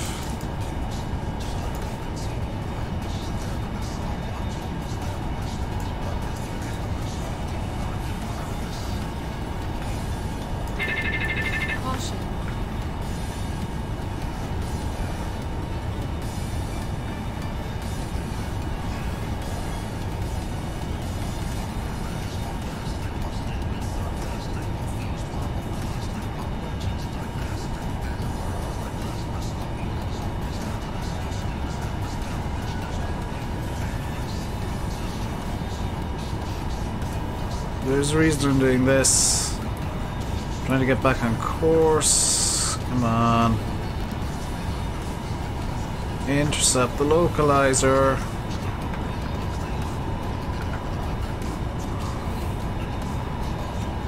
And that was the plane very threatening to go into a flat spin.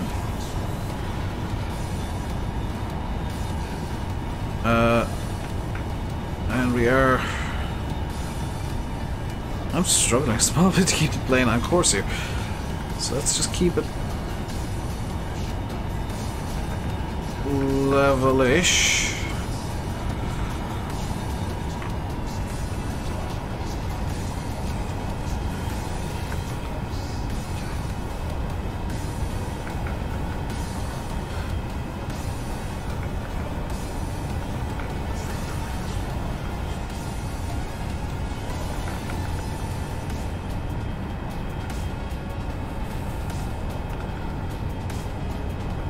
Oh, that's why I'm having problems, is a 23 knot crosswind.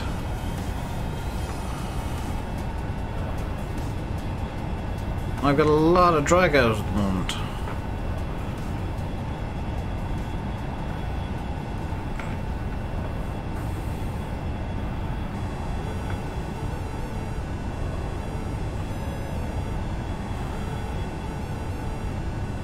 Hey Nathan.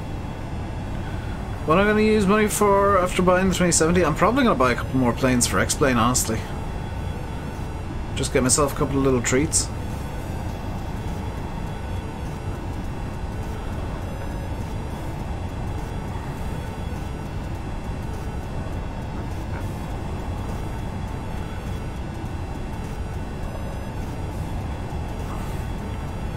I am, by the way, hand flying this at the moment. Which is why it's bit kind of janky and jerky at times is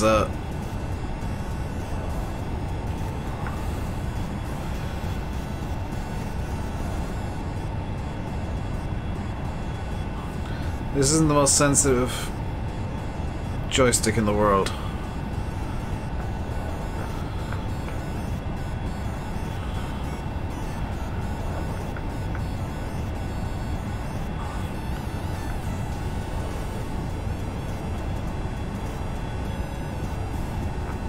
Alright, there's the runway. Don't know if you guys can even see that.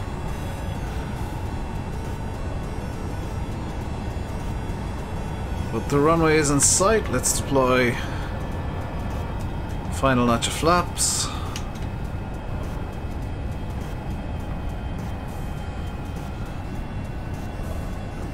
And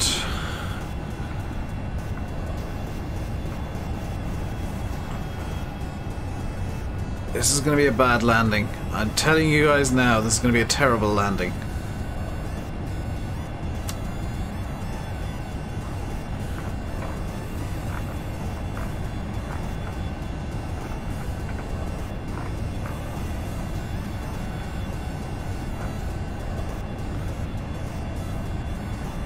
So there's the runway, and with no ILS, and yes, I am coming in at a very weird angle to it. It looks like we're actually a touch high, so let's nudge the nose down a small bit.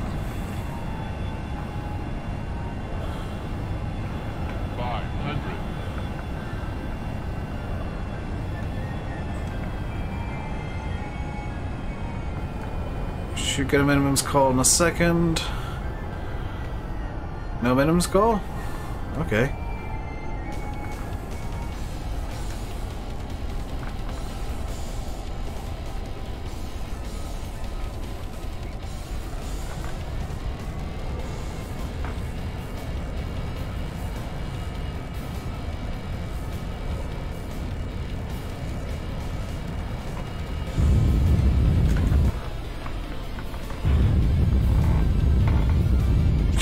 This is going to be a terrible landing, he says immediately before buttering it.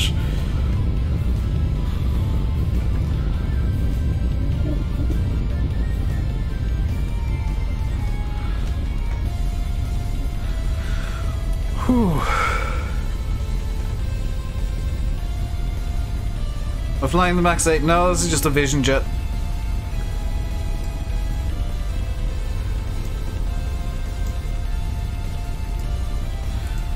That wasn't at all nerve-wracking. Please tell me we're actually at the right airport. Oh, we are at the right airport. How novel. We're gonna go to apron Delta, I guess.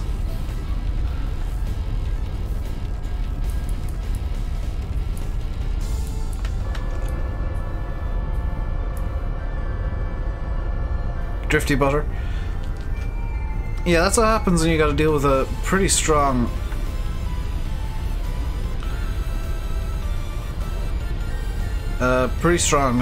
crosswind. Is you end up having to drift the plane in as opposed to just slamming it down on the runway and hoping for the best.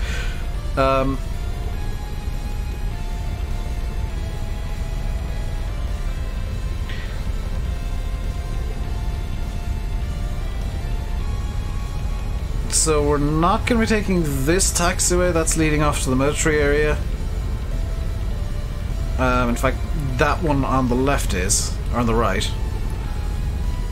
It's the next left I want to be taking, not this one that just leads to a dead end, but it's this next one which is going to be Papa. Which should be...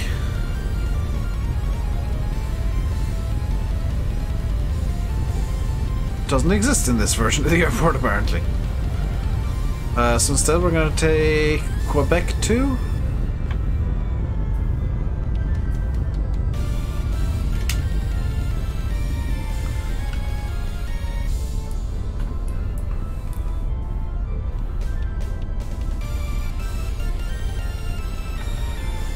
And the strobe can now come off, as can the landing light.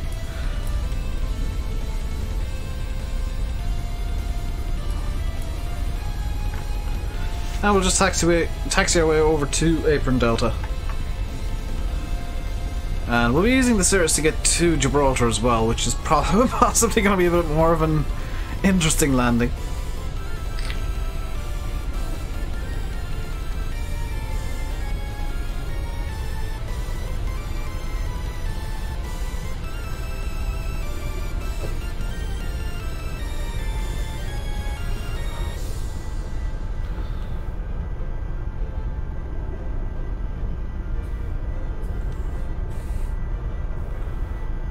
So where's Apron Delta?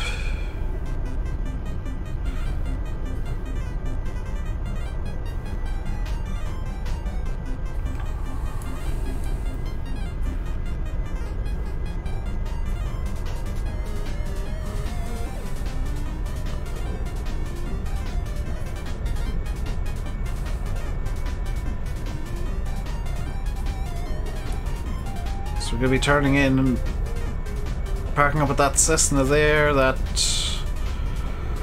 Why you? I think you might be a 208.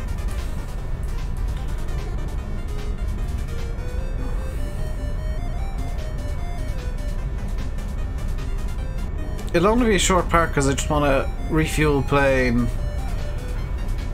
as far as the game is concerned, and then get the new flight plan loaded in, get all the Project Fly stuff sorted.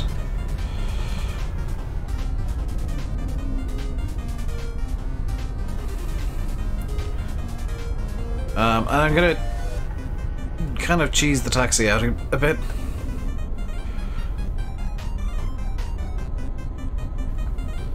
So I'm gonna go to Delta 3, I think is gonna be a good spot.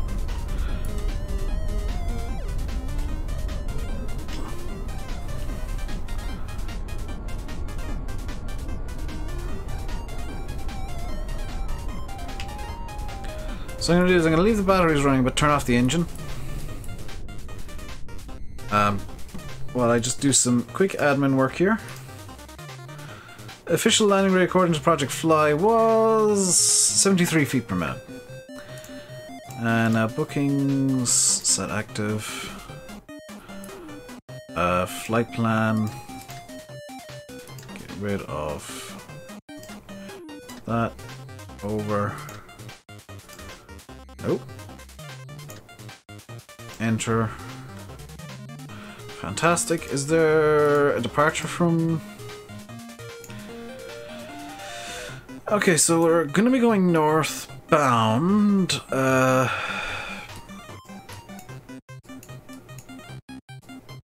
want to take the Mokib for Delta, I will say. So procedure... Departure, Moki 4 Delta, load that in,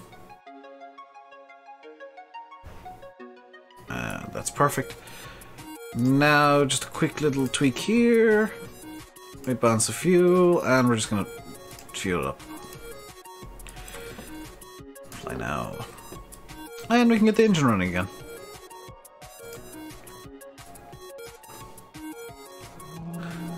Max PC upgrade purchase after 2070. I don't know actually. The next big thing will have to be a new processor and stuff, but that's a huge upgrade and very expensive, so I'm going to hold that off for a little while.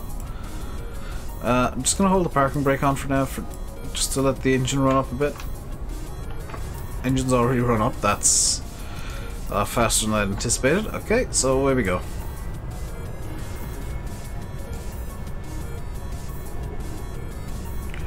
I'm sure some of you guys were anticipating me just sitting around here for the next 10 minutes, but no, we're already on the move again.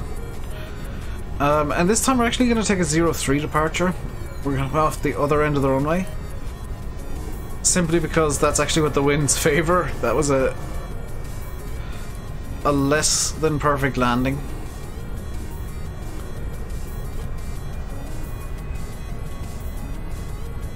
So one notch of flaps for departure.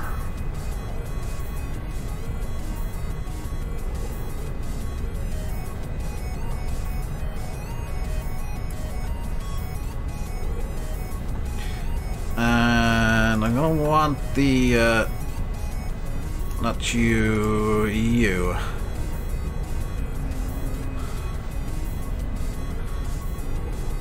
Gonna want to take the second set of taxiways. So we're gonna come up here. And we're gonna backtrack the way that we just came a bit. We're gonna take a left up here.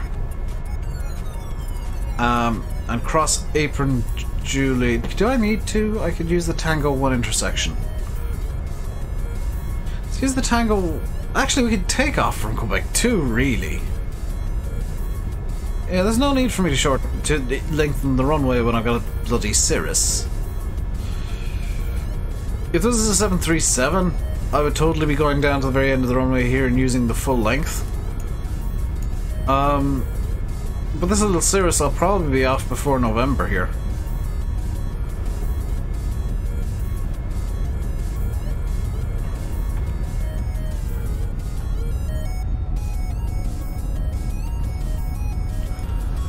So I just want to check the trim. And there we go. Take off trim set. And we are good to go. In fact, no we're not. I'm gonna just skip across the runway here because I forgot one important thing. Brakes on. Because I need to set... not the DME... No, back, CDI, need to reset that to GPS. And we're going to be climbing up to 24,000 again. So I'm just going to set this up here real quick, 240. And we're going to do a flight level change at 120 knots. There we go. Brakes can come off.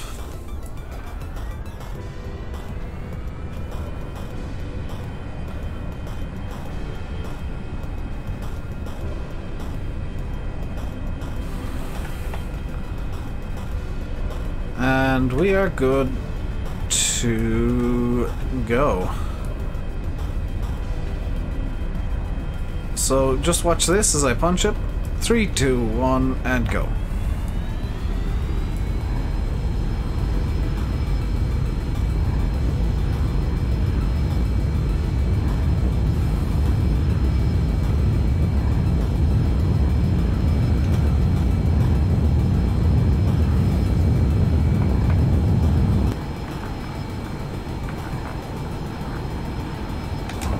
Off the runway. FSC flight not started. Yes, I know. Shut up.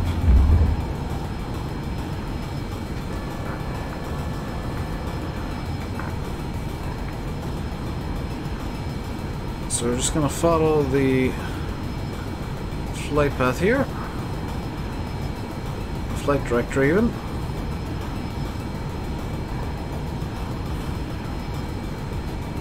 And once we hit, let's say 2,000 feet, I'm gonna whip the autopilot on.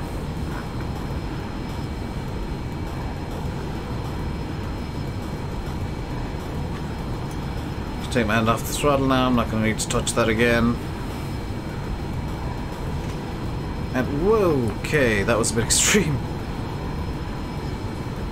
And there's 2,000, autopilot can go on. So we're now climbing our way back up to 240. Landing light go off now. That's all good. Don't need to have VNAV armed.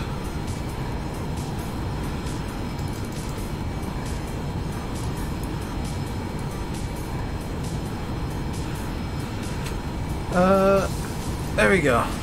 So after the 2070, yeah, the upgrade is going to be probably next PC upgrade will probably be a processor.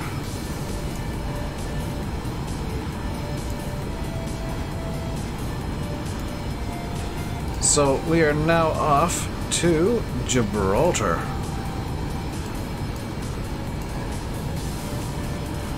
Which, this is going to be a fairly short flight. We might not actually get up to 24,000 feet. We might, because I got the climb set at quite a high rate.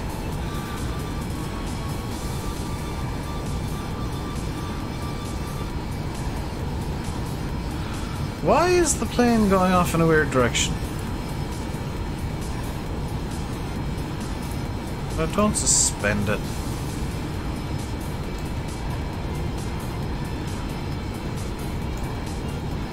Oh, it's intercepting the GPS. Okay. Order more storage, probably 500 gig or 1 terabyte. I go with a terabyte. The more the merrier when where memory is concerned. So flaps are up, gear is up. Airspeed is increasing. And we are going in the wrong direction.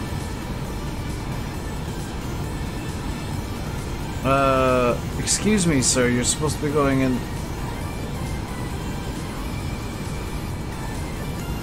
Go in this direction, you git.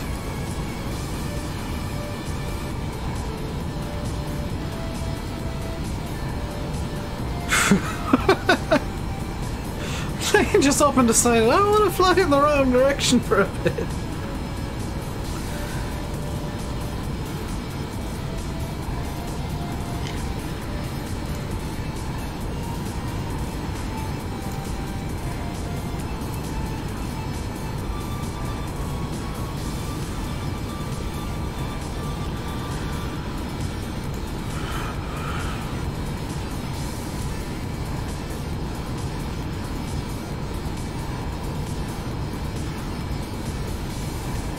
So it reckons we want to be at Soma 11,300. Do I want to go much higher than 10,000? I'm trying to think now. Terabyte M2 is 110. Yeah, totally worth that quick. Trust me. And like, that's what you're going to be wanting to put Windows on.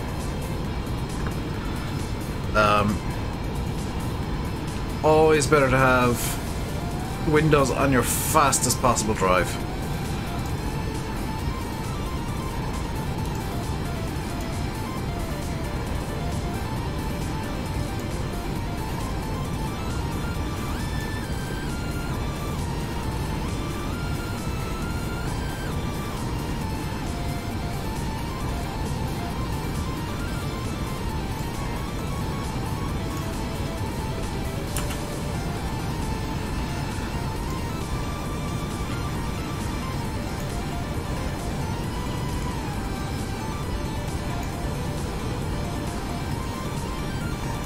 So, coming up now through 10,000, I need to set Barrow Standard. I'm actually coming through 11,000.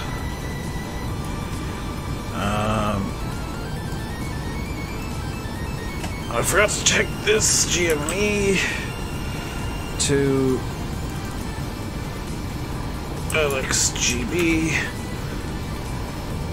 Autoroute, VorNDB as well.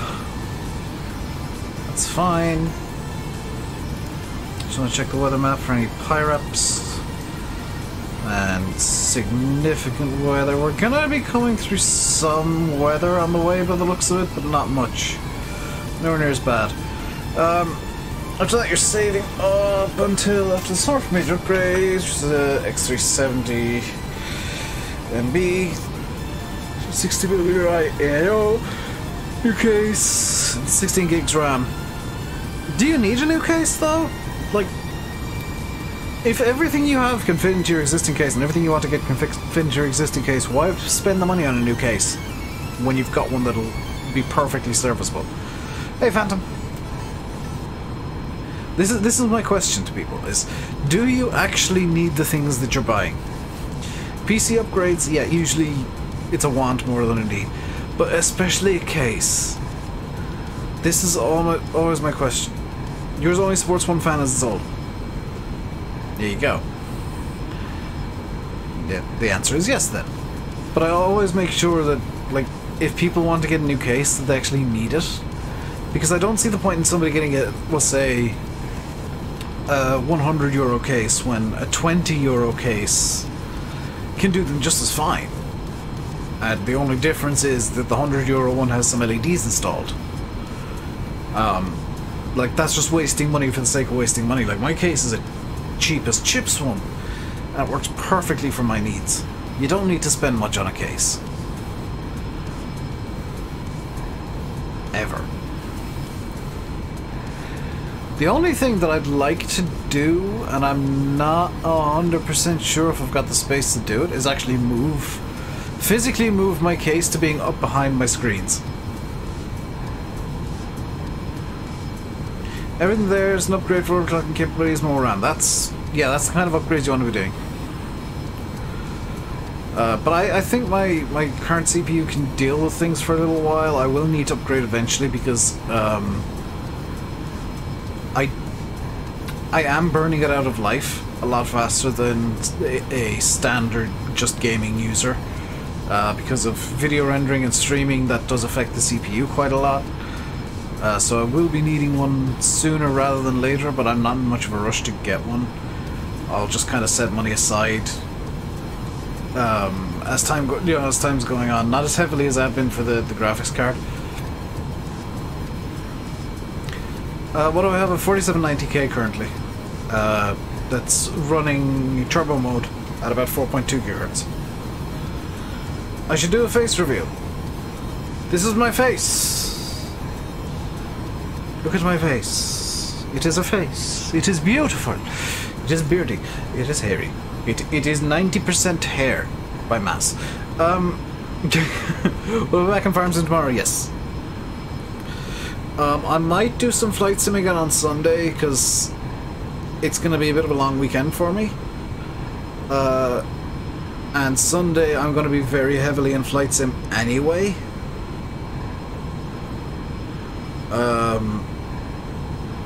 Simply because WrestleMania is on Sunday night. I just kind of want something to go on to the main screen while I'm watching WrestleMania. For those of you that didn't know, I'm a wrestling fan.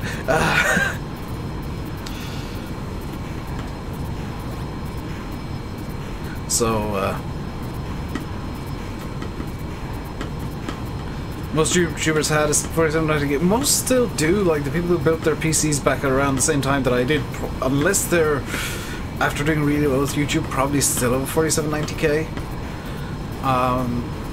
But I'm probably going to stick with an i7 because I can't justify an i9. And just go for around the 4 GHz, 4.2, 4.5 GHz range again. I've not done any pricing, but I'm anticipating spending probably a similar amount to the €600 that I'll be spending on the graphics card.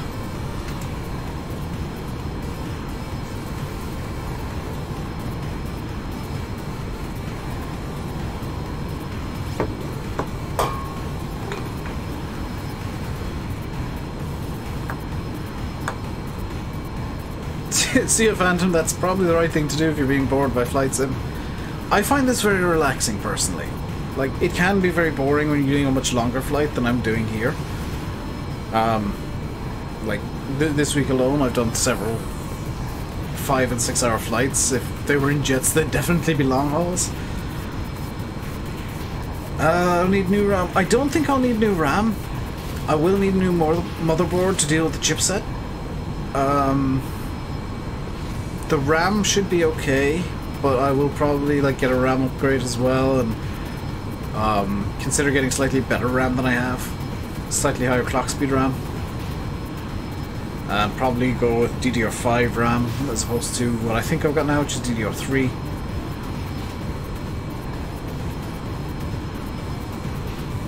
What CPU was I looking at? None. I haven't actually looked at any yet. I'm just kind of in my head working out like what kind of price ranges I'll be looking at, and it's going to be around the €600 price range.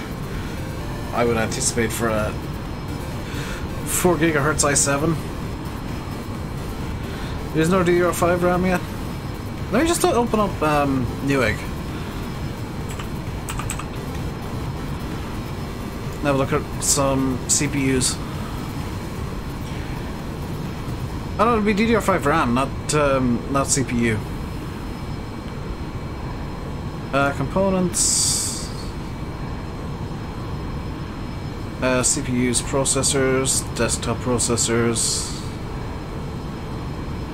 I'll have a look at the i9s real quick, but I don't anticipate I'll be able to afford one.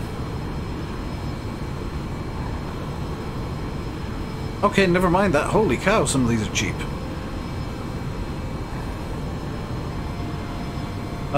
Sort by lowest price. Okay, no, they're actually not. It's just there's one that's insanely cheap compared to the rest.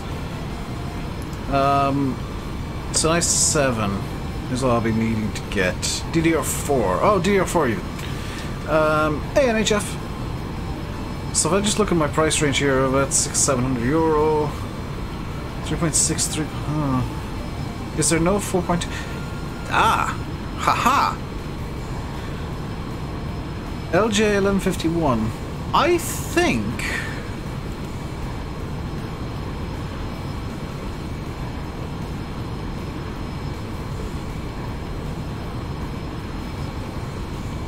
Hang on. This one is quad core. There's a 6-core one. That's 4.3 gigahertz quad core. That's 6-core 4.7 turbo. I think I might be able to get away with using the same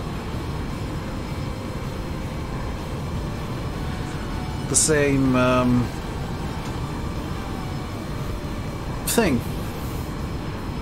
Motherboard. Where is the manual for my motherboard? I don't know. Let me just look up this 4790K. That wasn't the right button. i7 4790K.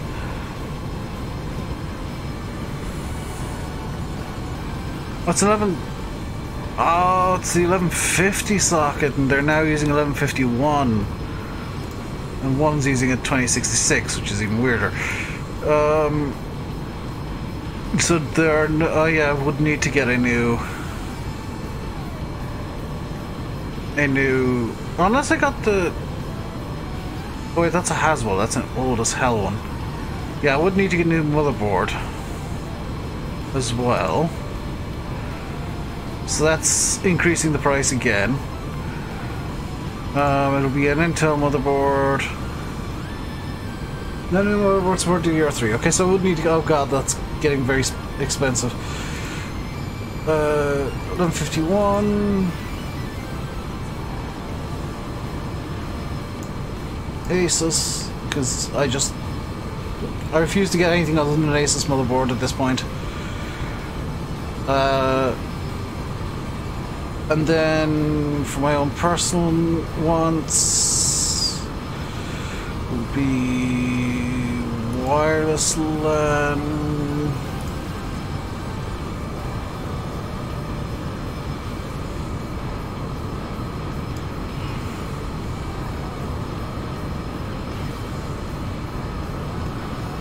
Ooh, the cheapest one that would fit, yeah.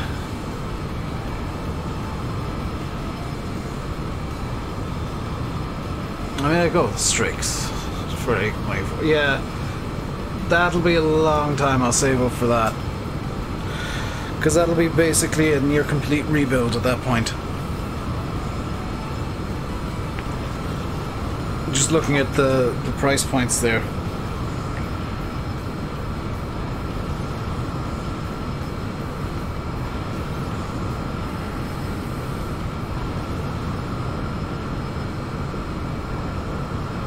How much I'm doing good today, Hayden. So what I'll do at some point later this month probably is do all the adding up and see how much I need to save. But I'm not going to save as heavily as I have done for the graphics card. I'll have to, I'm not swapping to AMD Intel gives you more power, and that's kind of what I want. I don't want to go cheap. I never go cheap with PC upgrades. I don't like that idea of cheaping out, so yeah, I'm gonna get the best stuff that I can. It's the advice that I always give people, is like, get the best stuff that you can, spend as much money as you can on a PC, because it will last longer. Plane I'm flying tonight, that is a Cirrus Jet SF50, or Vision Jet SF50. I will be doing some hand flying as you approach Gibraltar, because there's going to be some hand flying necessary. But for now it is on autopilot, just so that I get the flight plan through. Could overclock easily, yeah. The one joy is I won't need to get a new water cooler, because the Intel ports are all the same basic form factor.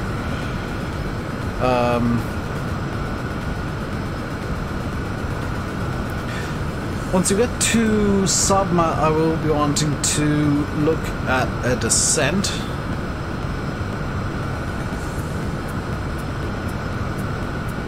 Because we're gonna be... like, we're 12 minutes out from Sobma as is, and we're only gonna be about 25 minutes out from the airport. So this is a very short hop. I am not going to do the Algiers leg today. I'll leave that for either Sunday or next week. Because the Algiers leg is going to be... Oops! That would explain a lot. My wallet was on control. The Algiers leg is about 2,000 kilometers. It's about the same distance we flew from Lisbon to Rabat. So 769 kilometers, Gibraltar, Algeria, and it was 569, so 200 extra kilometers to Algiers. And then after Algiers, it's to Tunis, which is another 600 kilometers, so quite a long one. This route here is only 268k. And literally the only reason we're flying to Gibraltar is because the airport has a road going through it. The runway literally has a road going through the middle of it. Landy ain't streaming tonight, Hayden. He is down and out with a cold. He is a sick boy at the moment, so next time he's likely to stream is possibly Monday. Which comically I will definitely not be streaming Monday, just because I'll put it this way, the earliest I'm going to get to bed Sunday night is about 5:30 Monday morning. And it's probably going to be closer to 7 or 8 o'clock by the time I actually get to bed. So there won't be any stream Monday, just to allow me to not have a terrible stream, because I'd either be asleep or way too tired to have a good stream. So Monday no stream. I'll be back Tuesday for sure.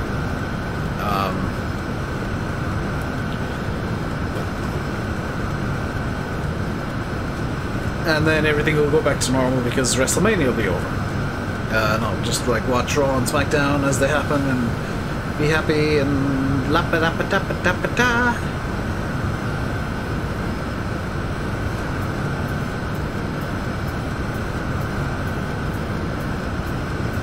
So you might notice the next rad now is not showing any significant weather patterns, which is good. That means we're going to have a pretty smooth flight. We've got a oh good lord, a 62 knot tailwind. That's going to help us get to Gibraltar in like no time whatsoever.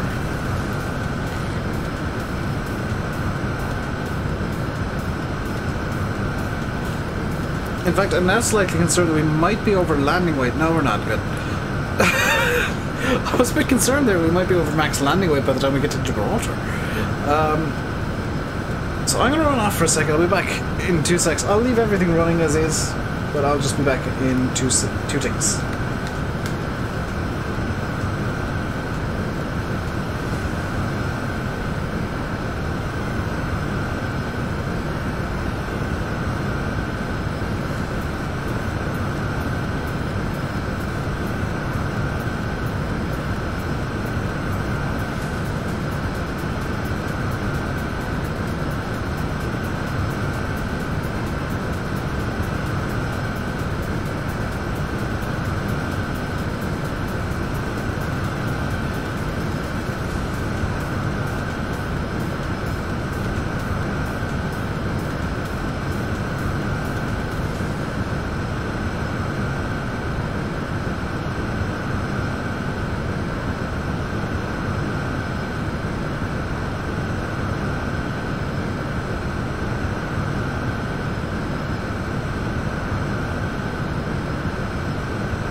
How close am I to landing? We're probably about 20 minutes out from landing. Also, I'm back. Project flight saying about 14 minutes. Add-in time for an arrival. Time to slow the plane down. Yeah, we're probably about 20 minutes out from landing. 20-25 minutes from touchdown. What I'm going to do now is I'm going to listen to Robo Voice again, so Lima, X-ray, Golf, Bravo, airport information, uniform 165, Zulu, weather, wind 261, at 21, gusting to 34, visibility 10,000, sky condition, few clouds at 4,800, temperature 2.6, QNH 1006, advise on initial contact when you have information, uniform.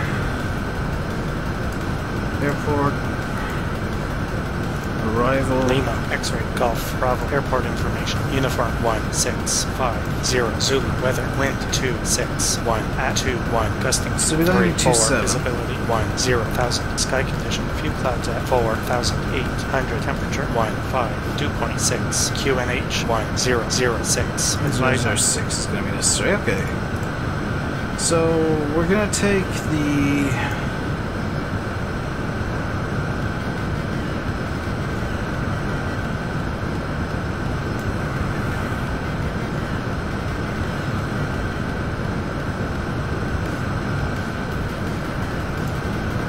Gall to arrival, if we can. So procedures, select arrival. None available. Good. That speeds things up nicely.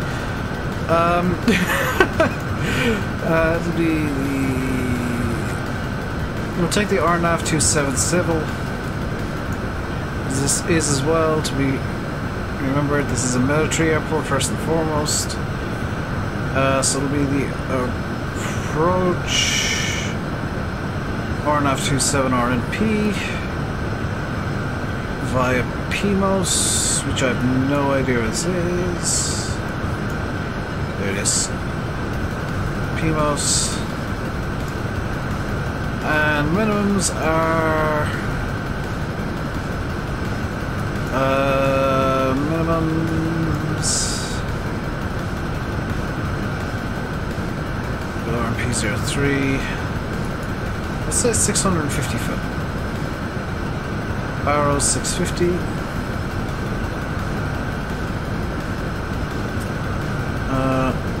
And let's just straight up activate that. So we'll head into our approach right now. You need 9,000 by PMOS, so let's set. This is where it all gets very convoluted.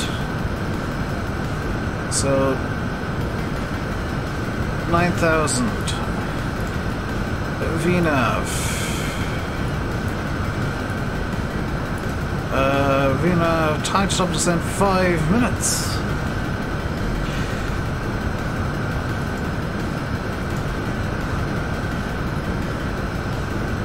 If you're just about to next month, you can ask for a new keyboard and mouse or new RAM. New RAM would get you more a small bit more performance. A new keyboard and mouse might make you a bit more comfortable. So it's really up to you.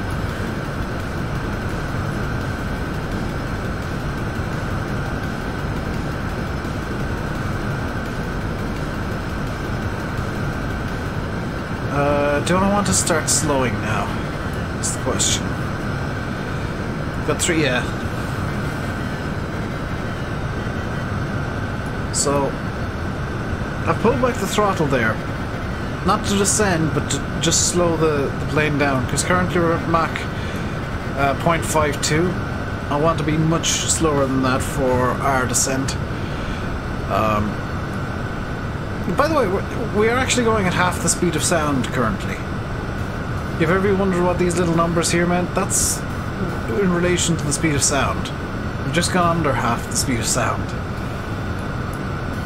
And we're going to be doing an RNAV arrival, which is going to be quite interesting because I don't usually do RNAV arrivals. 76 nautical miles out from PMOS. Yeah, I can just throw in a bit more speed. I won't try and hold it around 200. Perfect.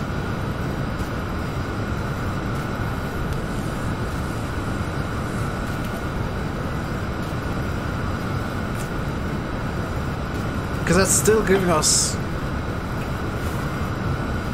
a ground track speed of 339 knots, or approximately like 370 miles an hour along the ground. 339 by 1.13. Yeah, we're actually traveling along the ground at 383 miles an hour. Start descending slowly. I might want to for VPath, actually. That is not a bad call. I'm going to start descending at like 100 feet per minute, just to allow the VPath to kick. Because sometimes it doesn't kick immediately. So about a minute out, I'm going to start descending extremely slowly, just so the VNav can kick correctly. Like I can do it now. That's climbing, Dave. You can just descend to 500 feet per minute, just initial descent speed here. And then the VNav will kick in, hopefully quite soon, but in a minute and a half, and get us to the correct descent rate and whatnot. So doors closed, that's all good. I'm just checking configuration here. Flaps will come down for landing. We will land full flaps, landing light will go on. And what I'm going to do is, because I'm going to pretend as if we've been cleared to an altitude, we're going to just change this to 1006, which is the altitude as per the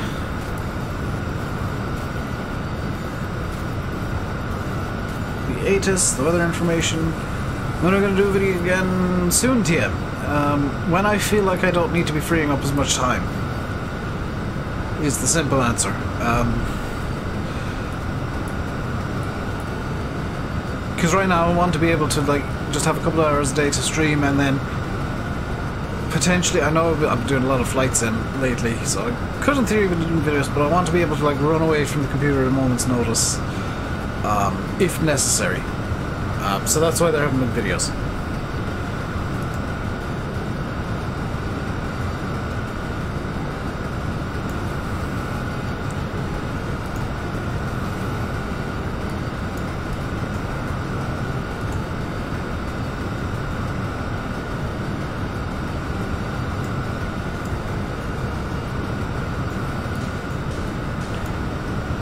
I find it suspicious that I'm seeing... Oh wow, there are actually 3 different planes. 493, 491 uniform. Okay, so these 2 are presumably the same person. Offline, offline, and offline. There are 3 different people currently doing flights between Gibraltar and London Heathrow, which I find quite comical.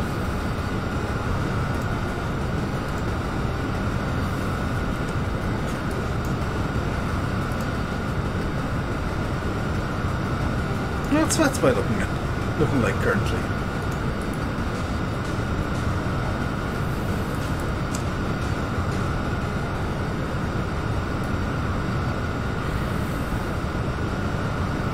Ooh, there's a stream that I get to watch immediately after this stream. Just spotted somebody I know who streams is currently on ATC. So vertical deviation is wrong. Come on. VNav, VPath. Okay, so I'm gonna have to manually just set VPath here. It should have kicked automatically, so I'm gonna exceed VNav, pull back the throttle, and just let the plane come down onto path. We're currently 800 feet above our ideal path.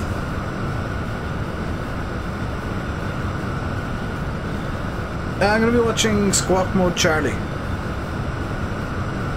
I think it's Squat Mode Charlie is his name. I can check on Twitch because that's where I'll be watching him.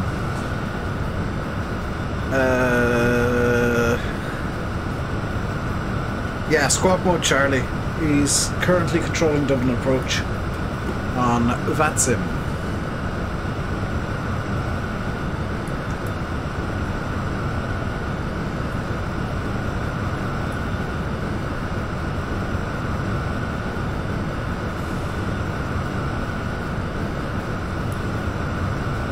Take off the flight plan here.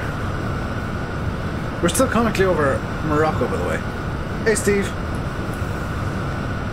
Sorry, I wasn't ignoring you on purpose. That was completely accidental.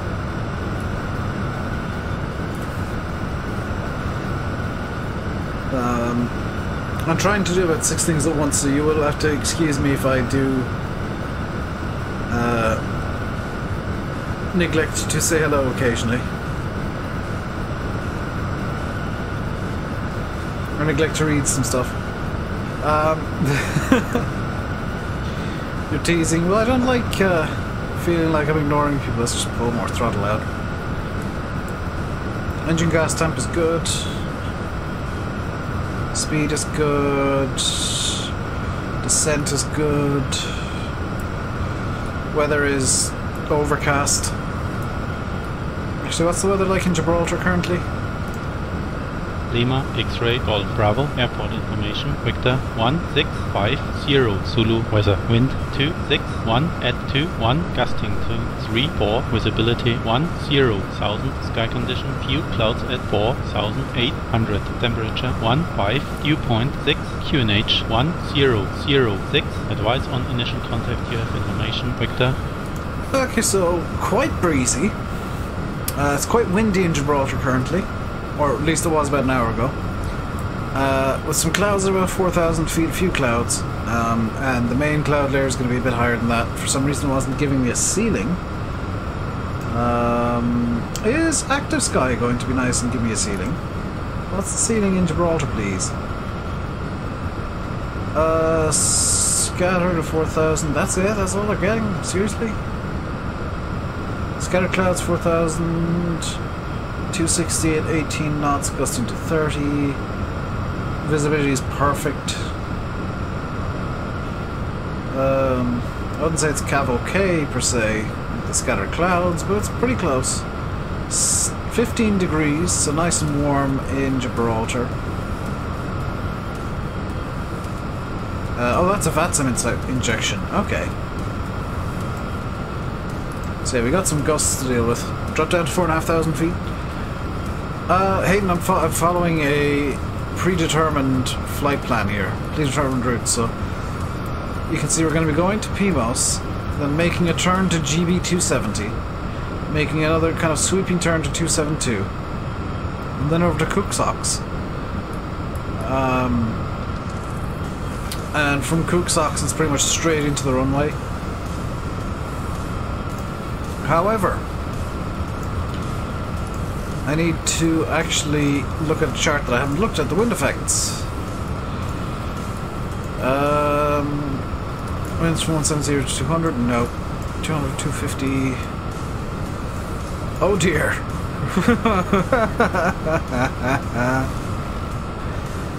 So, okay. I should explain this chart. So this is roughly what the winds we're going to be expecting, the wind effects we're going to be expecting in Gibraltar. The actual wind is 260, so it's going to be more kind of in this direction. A bit more straight onto the runway, which is nice. But the rock of Gibraltar right here and this little mountain area here, they both cause effects over here.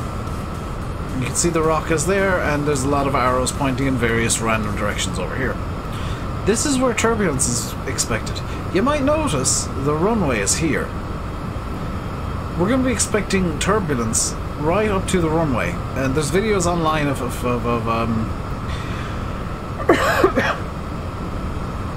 planes having to fly missed approaches and go to different airports because of exactly this. that the turbulence can be too strong, and I am slightly concerned that might be the case here.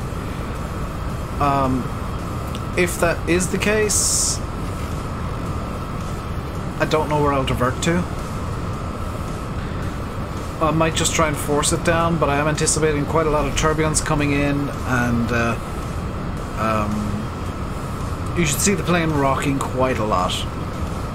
Now, luckily this is a small plane, so it's actually slightly less affected by the kind of turbulence that is in Gibraltar usually. It's usually A319s, 318s and 319s British Airways fly in, and they are much bigger, so they can catch more wind, so they're much more affected by turbulence.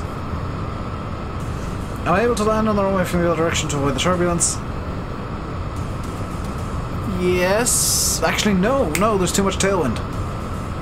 I cannot land from the wrong direction. There is zero chance of that even being possible, because I just won't have the lift that I will need in order to safely land the plane. I have to land from the side that has the turbulence. And if I just show you again, even if the wind was in the correct direction, you know, 110 to 170, which would be perfect for 09, the turbulence just moves to the other side. Because the Rock of Gibraltar is in, like, just a perfect alignment to the airport. You can see actually here, if the winds are from the south, it's the entire airport, it's just, the whole runway is screwed. Whereas here it's just going to be the approach in that's going to be a bit rough. And with the winds as strong as they are, it could get a bit bumpy and a bit hairy. Where's the closest airport to this one? It'll be in Morocco. It'll have to be in Morocco. I guess Google Maps to my aid. I guess there's probably one in Spain not too far away. There's Gibraltar Airport. There's probably one like nearby in Spain, I would imagine. Oh, there's not, interestingly. So the nearest airport would actually probably be in northern Morocco.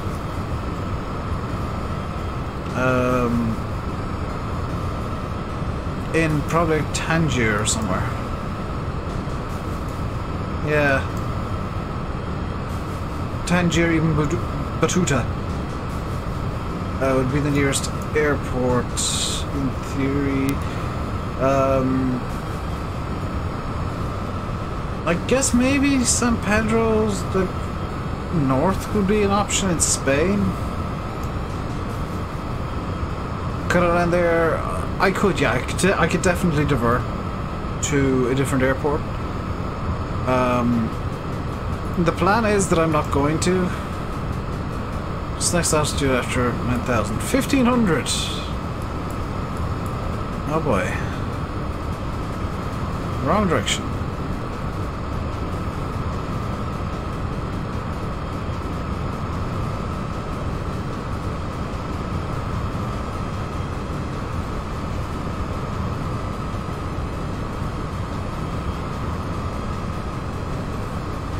Yeah, what I've actually done there, or accidentally done,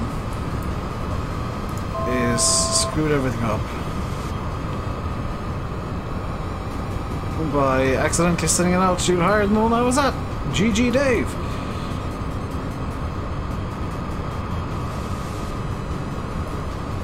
So just need to get back on V-path.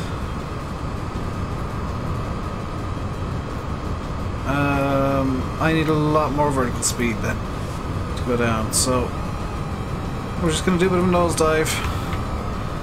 Engines go full idle. Hey David! Are we... is this intentional, bank? This looks intentional. And now I'll shoot and go down to 1500. And VNAV can kick again.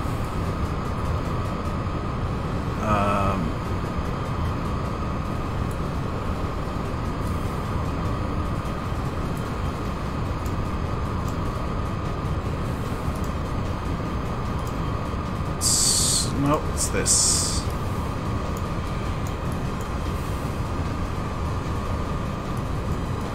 So, yeah, we should be on a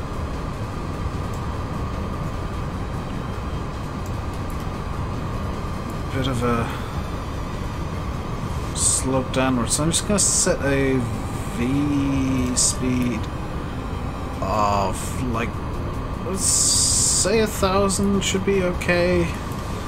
Actually go 700 just to get down to 1,500 feet, and if needs be, VNAV will kick a bit stronger if that's necessary. So now flying into GB 270, 272.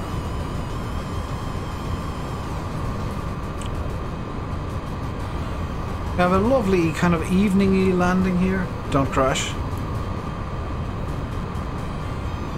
You bought this game, it was rather expensive, then you found out you needed a brain to play it. You don't need a brain per se, you just need to kind of learn the very basics of flight. It is, at its heart, quite simple. It's just a bit of thinking, a bit of maths going on constantly in the background. Just, you know, do I have enough fuel? Are these gauges okay? Is this gauge okay? Is this one okay? Am I even on course? Where am I in relation to the nearest land? Where's the airport? It's actually, the airport is actually over there currently. If you look at this, if I zoom out, the airport is, oh no, it's not. It's actually, I mean, it's actually over here. The airport is probably about here-ish. In relation to the plane, this is all sea. Spain is basically directly ahead, but we're not flying to Spain. What altitude am I at? Currently at 7,800, descending 1,500.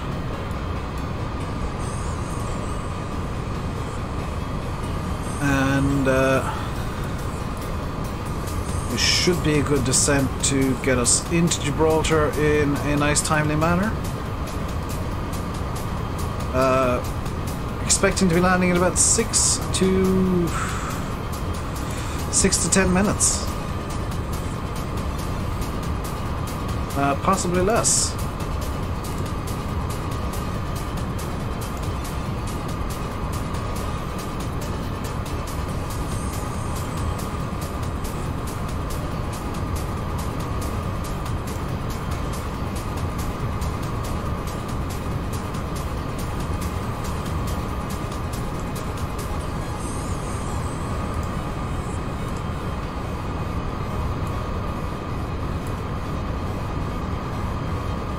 This approach is very weird because it is actually deftly avoiding Spanish airspace.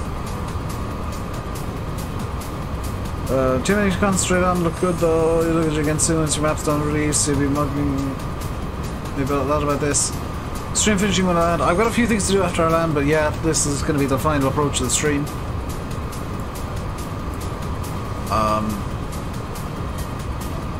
You can see Gibraltar now appearing off in the distance.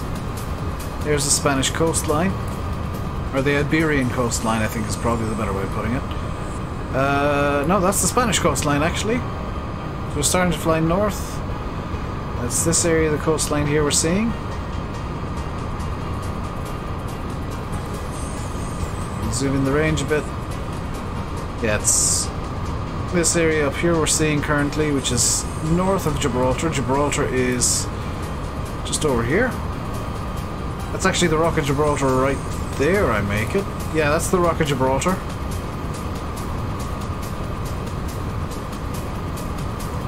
Going down through the final cloud layer now.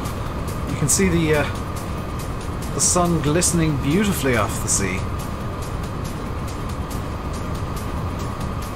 You can't but think this is quite pretty.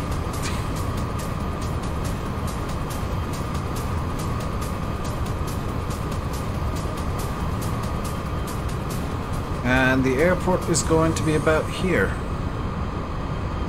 Oh, there it is. The airport is right there. So you can see, there's the airport between these two sets of lights that you can barely see. There's the giant ass Rock of Gibraltar. That's why I'm a bit nervous about turbulence on final. I'm going to need to descend significantly faster than this. I just realized to be at 1500 in time. Because is it Cooksox is mandatory 1500? No, it's GB27 Foxtrot. Our Golf Bravo 27 Foxtrot is mandatory 1500. So we're good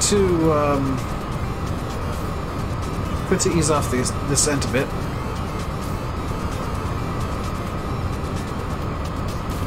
There is the airport, and there's the Rock of Gibraltar.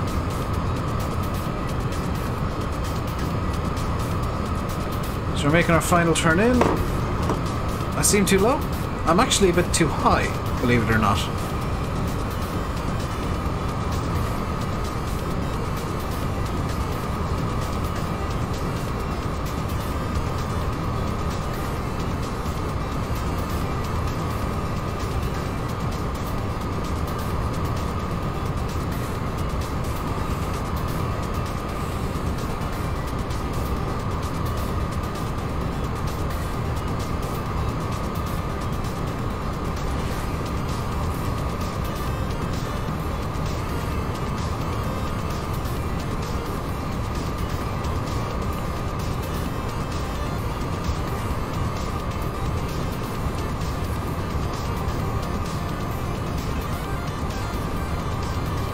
Six miles out. There's our manager. Okay, we are actually too high. Way too high.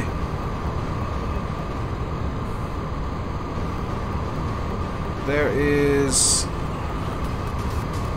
our VNAV path kicking in, so I just need to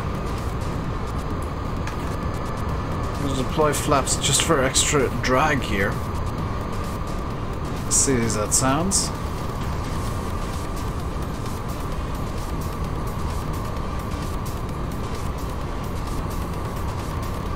So far the turbulence has been nice to me. I might have to go around here. Hey Twin Cam. So I am actually too high. We're going to continue this quite steep descent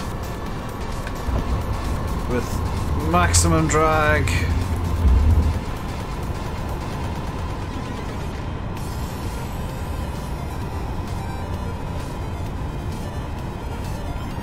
Yeah, we got 4 white poppies. We're way too high still. Altitude 0. Just gonna set my negative altitude aim here. V-speed.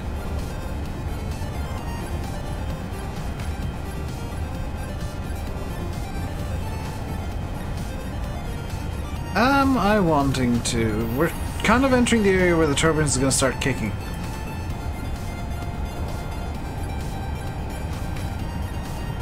So we're now on our glide path into the airport.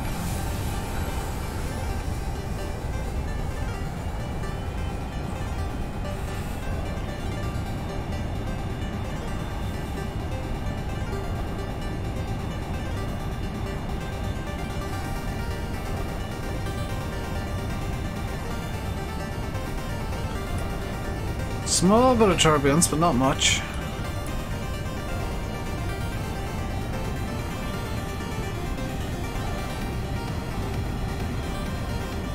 I'm willing to take over manual control. Caution.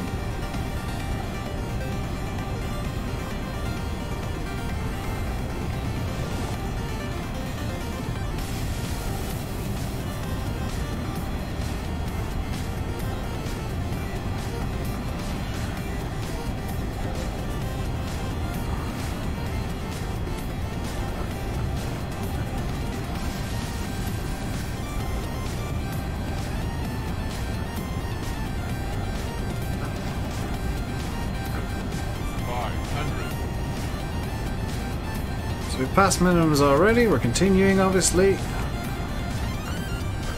Okay, put a bit more throttle there. Don't need as much drag as I've got.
Perfect.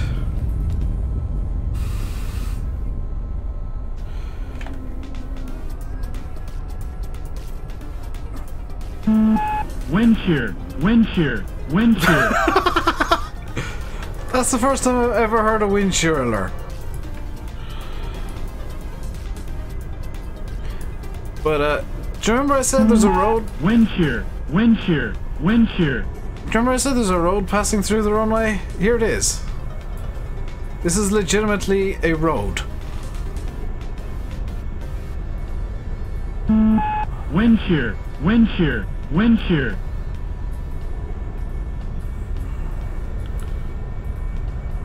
So I can turn off the strobe, which is where that one. Wind shear, wind shear, wind shear. I kind of wish I could turn off the wind shear alerts, so I do apologize for those.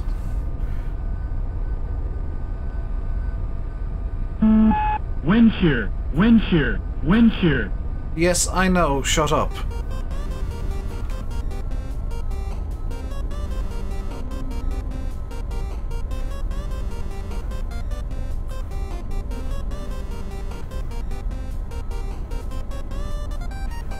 Hayden, don't ask stuff like that. Oh, well, this is AutoGate? I didn't know this airport. Apparently I'm using an add-on extra. Apparently I'm using third party Gibraltar. So that can go off. These can go off. Flaps are up. Brake is on. Door can open, engine can go off, and the generators and the batteries can go off. So with that, the lights come on. Ah! With that, I think that is a quite beautiful sunset. Holy cow! So I actually want to show you the road, because I didn't get to show you while I was taxiing. So let's just go into free view here. Free cam. I'll zip over here to show you the road, which is now open as traffic passes along across the runway. This happens in real life. There's barriers here and over the other side that close down, or come up or close down, I'm not sure which. In real life, when there is a plane about to land, or I think in this, yeah, it's traffic light system. In real life, when there's a plane about to land, oh, there's the barrier as well. When there's a plane about to land, or about to take off, or about to taxi along the runway here, yeah, they close the road. And if you're wondering where the Spanish border is, it is... can I speed this up? The Spanish border is, believe it or not, right here. This is the Spanish border checkpoint. this is Spain, right here, and over the other side of the airport is Gibraltar itself, or Gibraltar itself, as I had a massive voice crack. So that's all Gibraltar. This is all Spain. The airport is on the only stretch of land that it can actually occupy, and it's like right beside the Rock of Gibraltar. And there's a lovely sunset going on somewhere over there behind the clouds.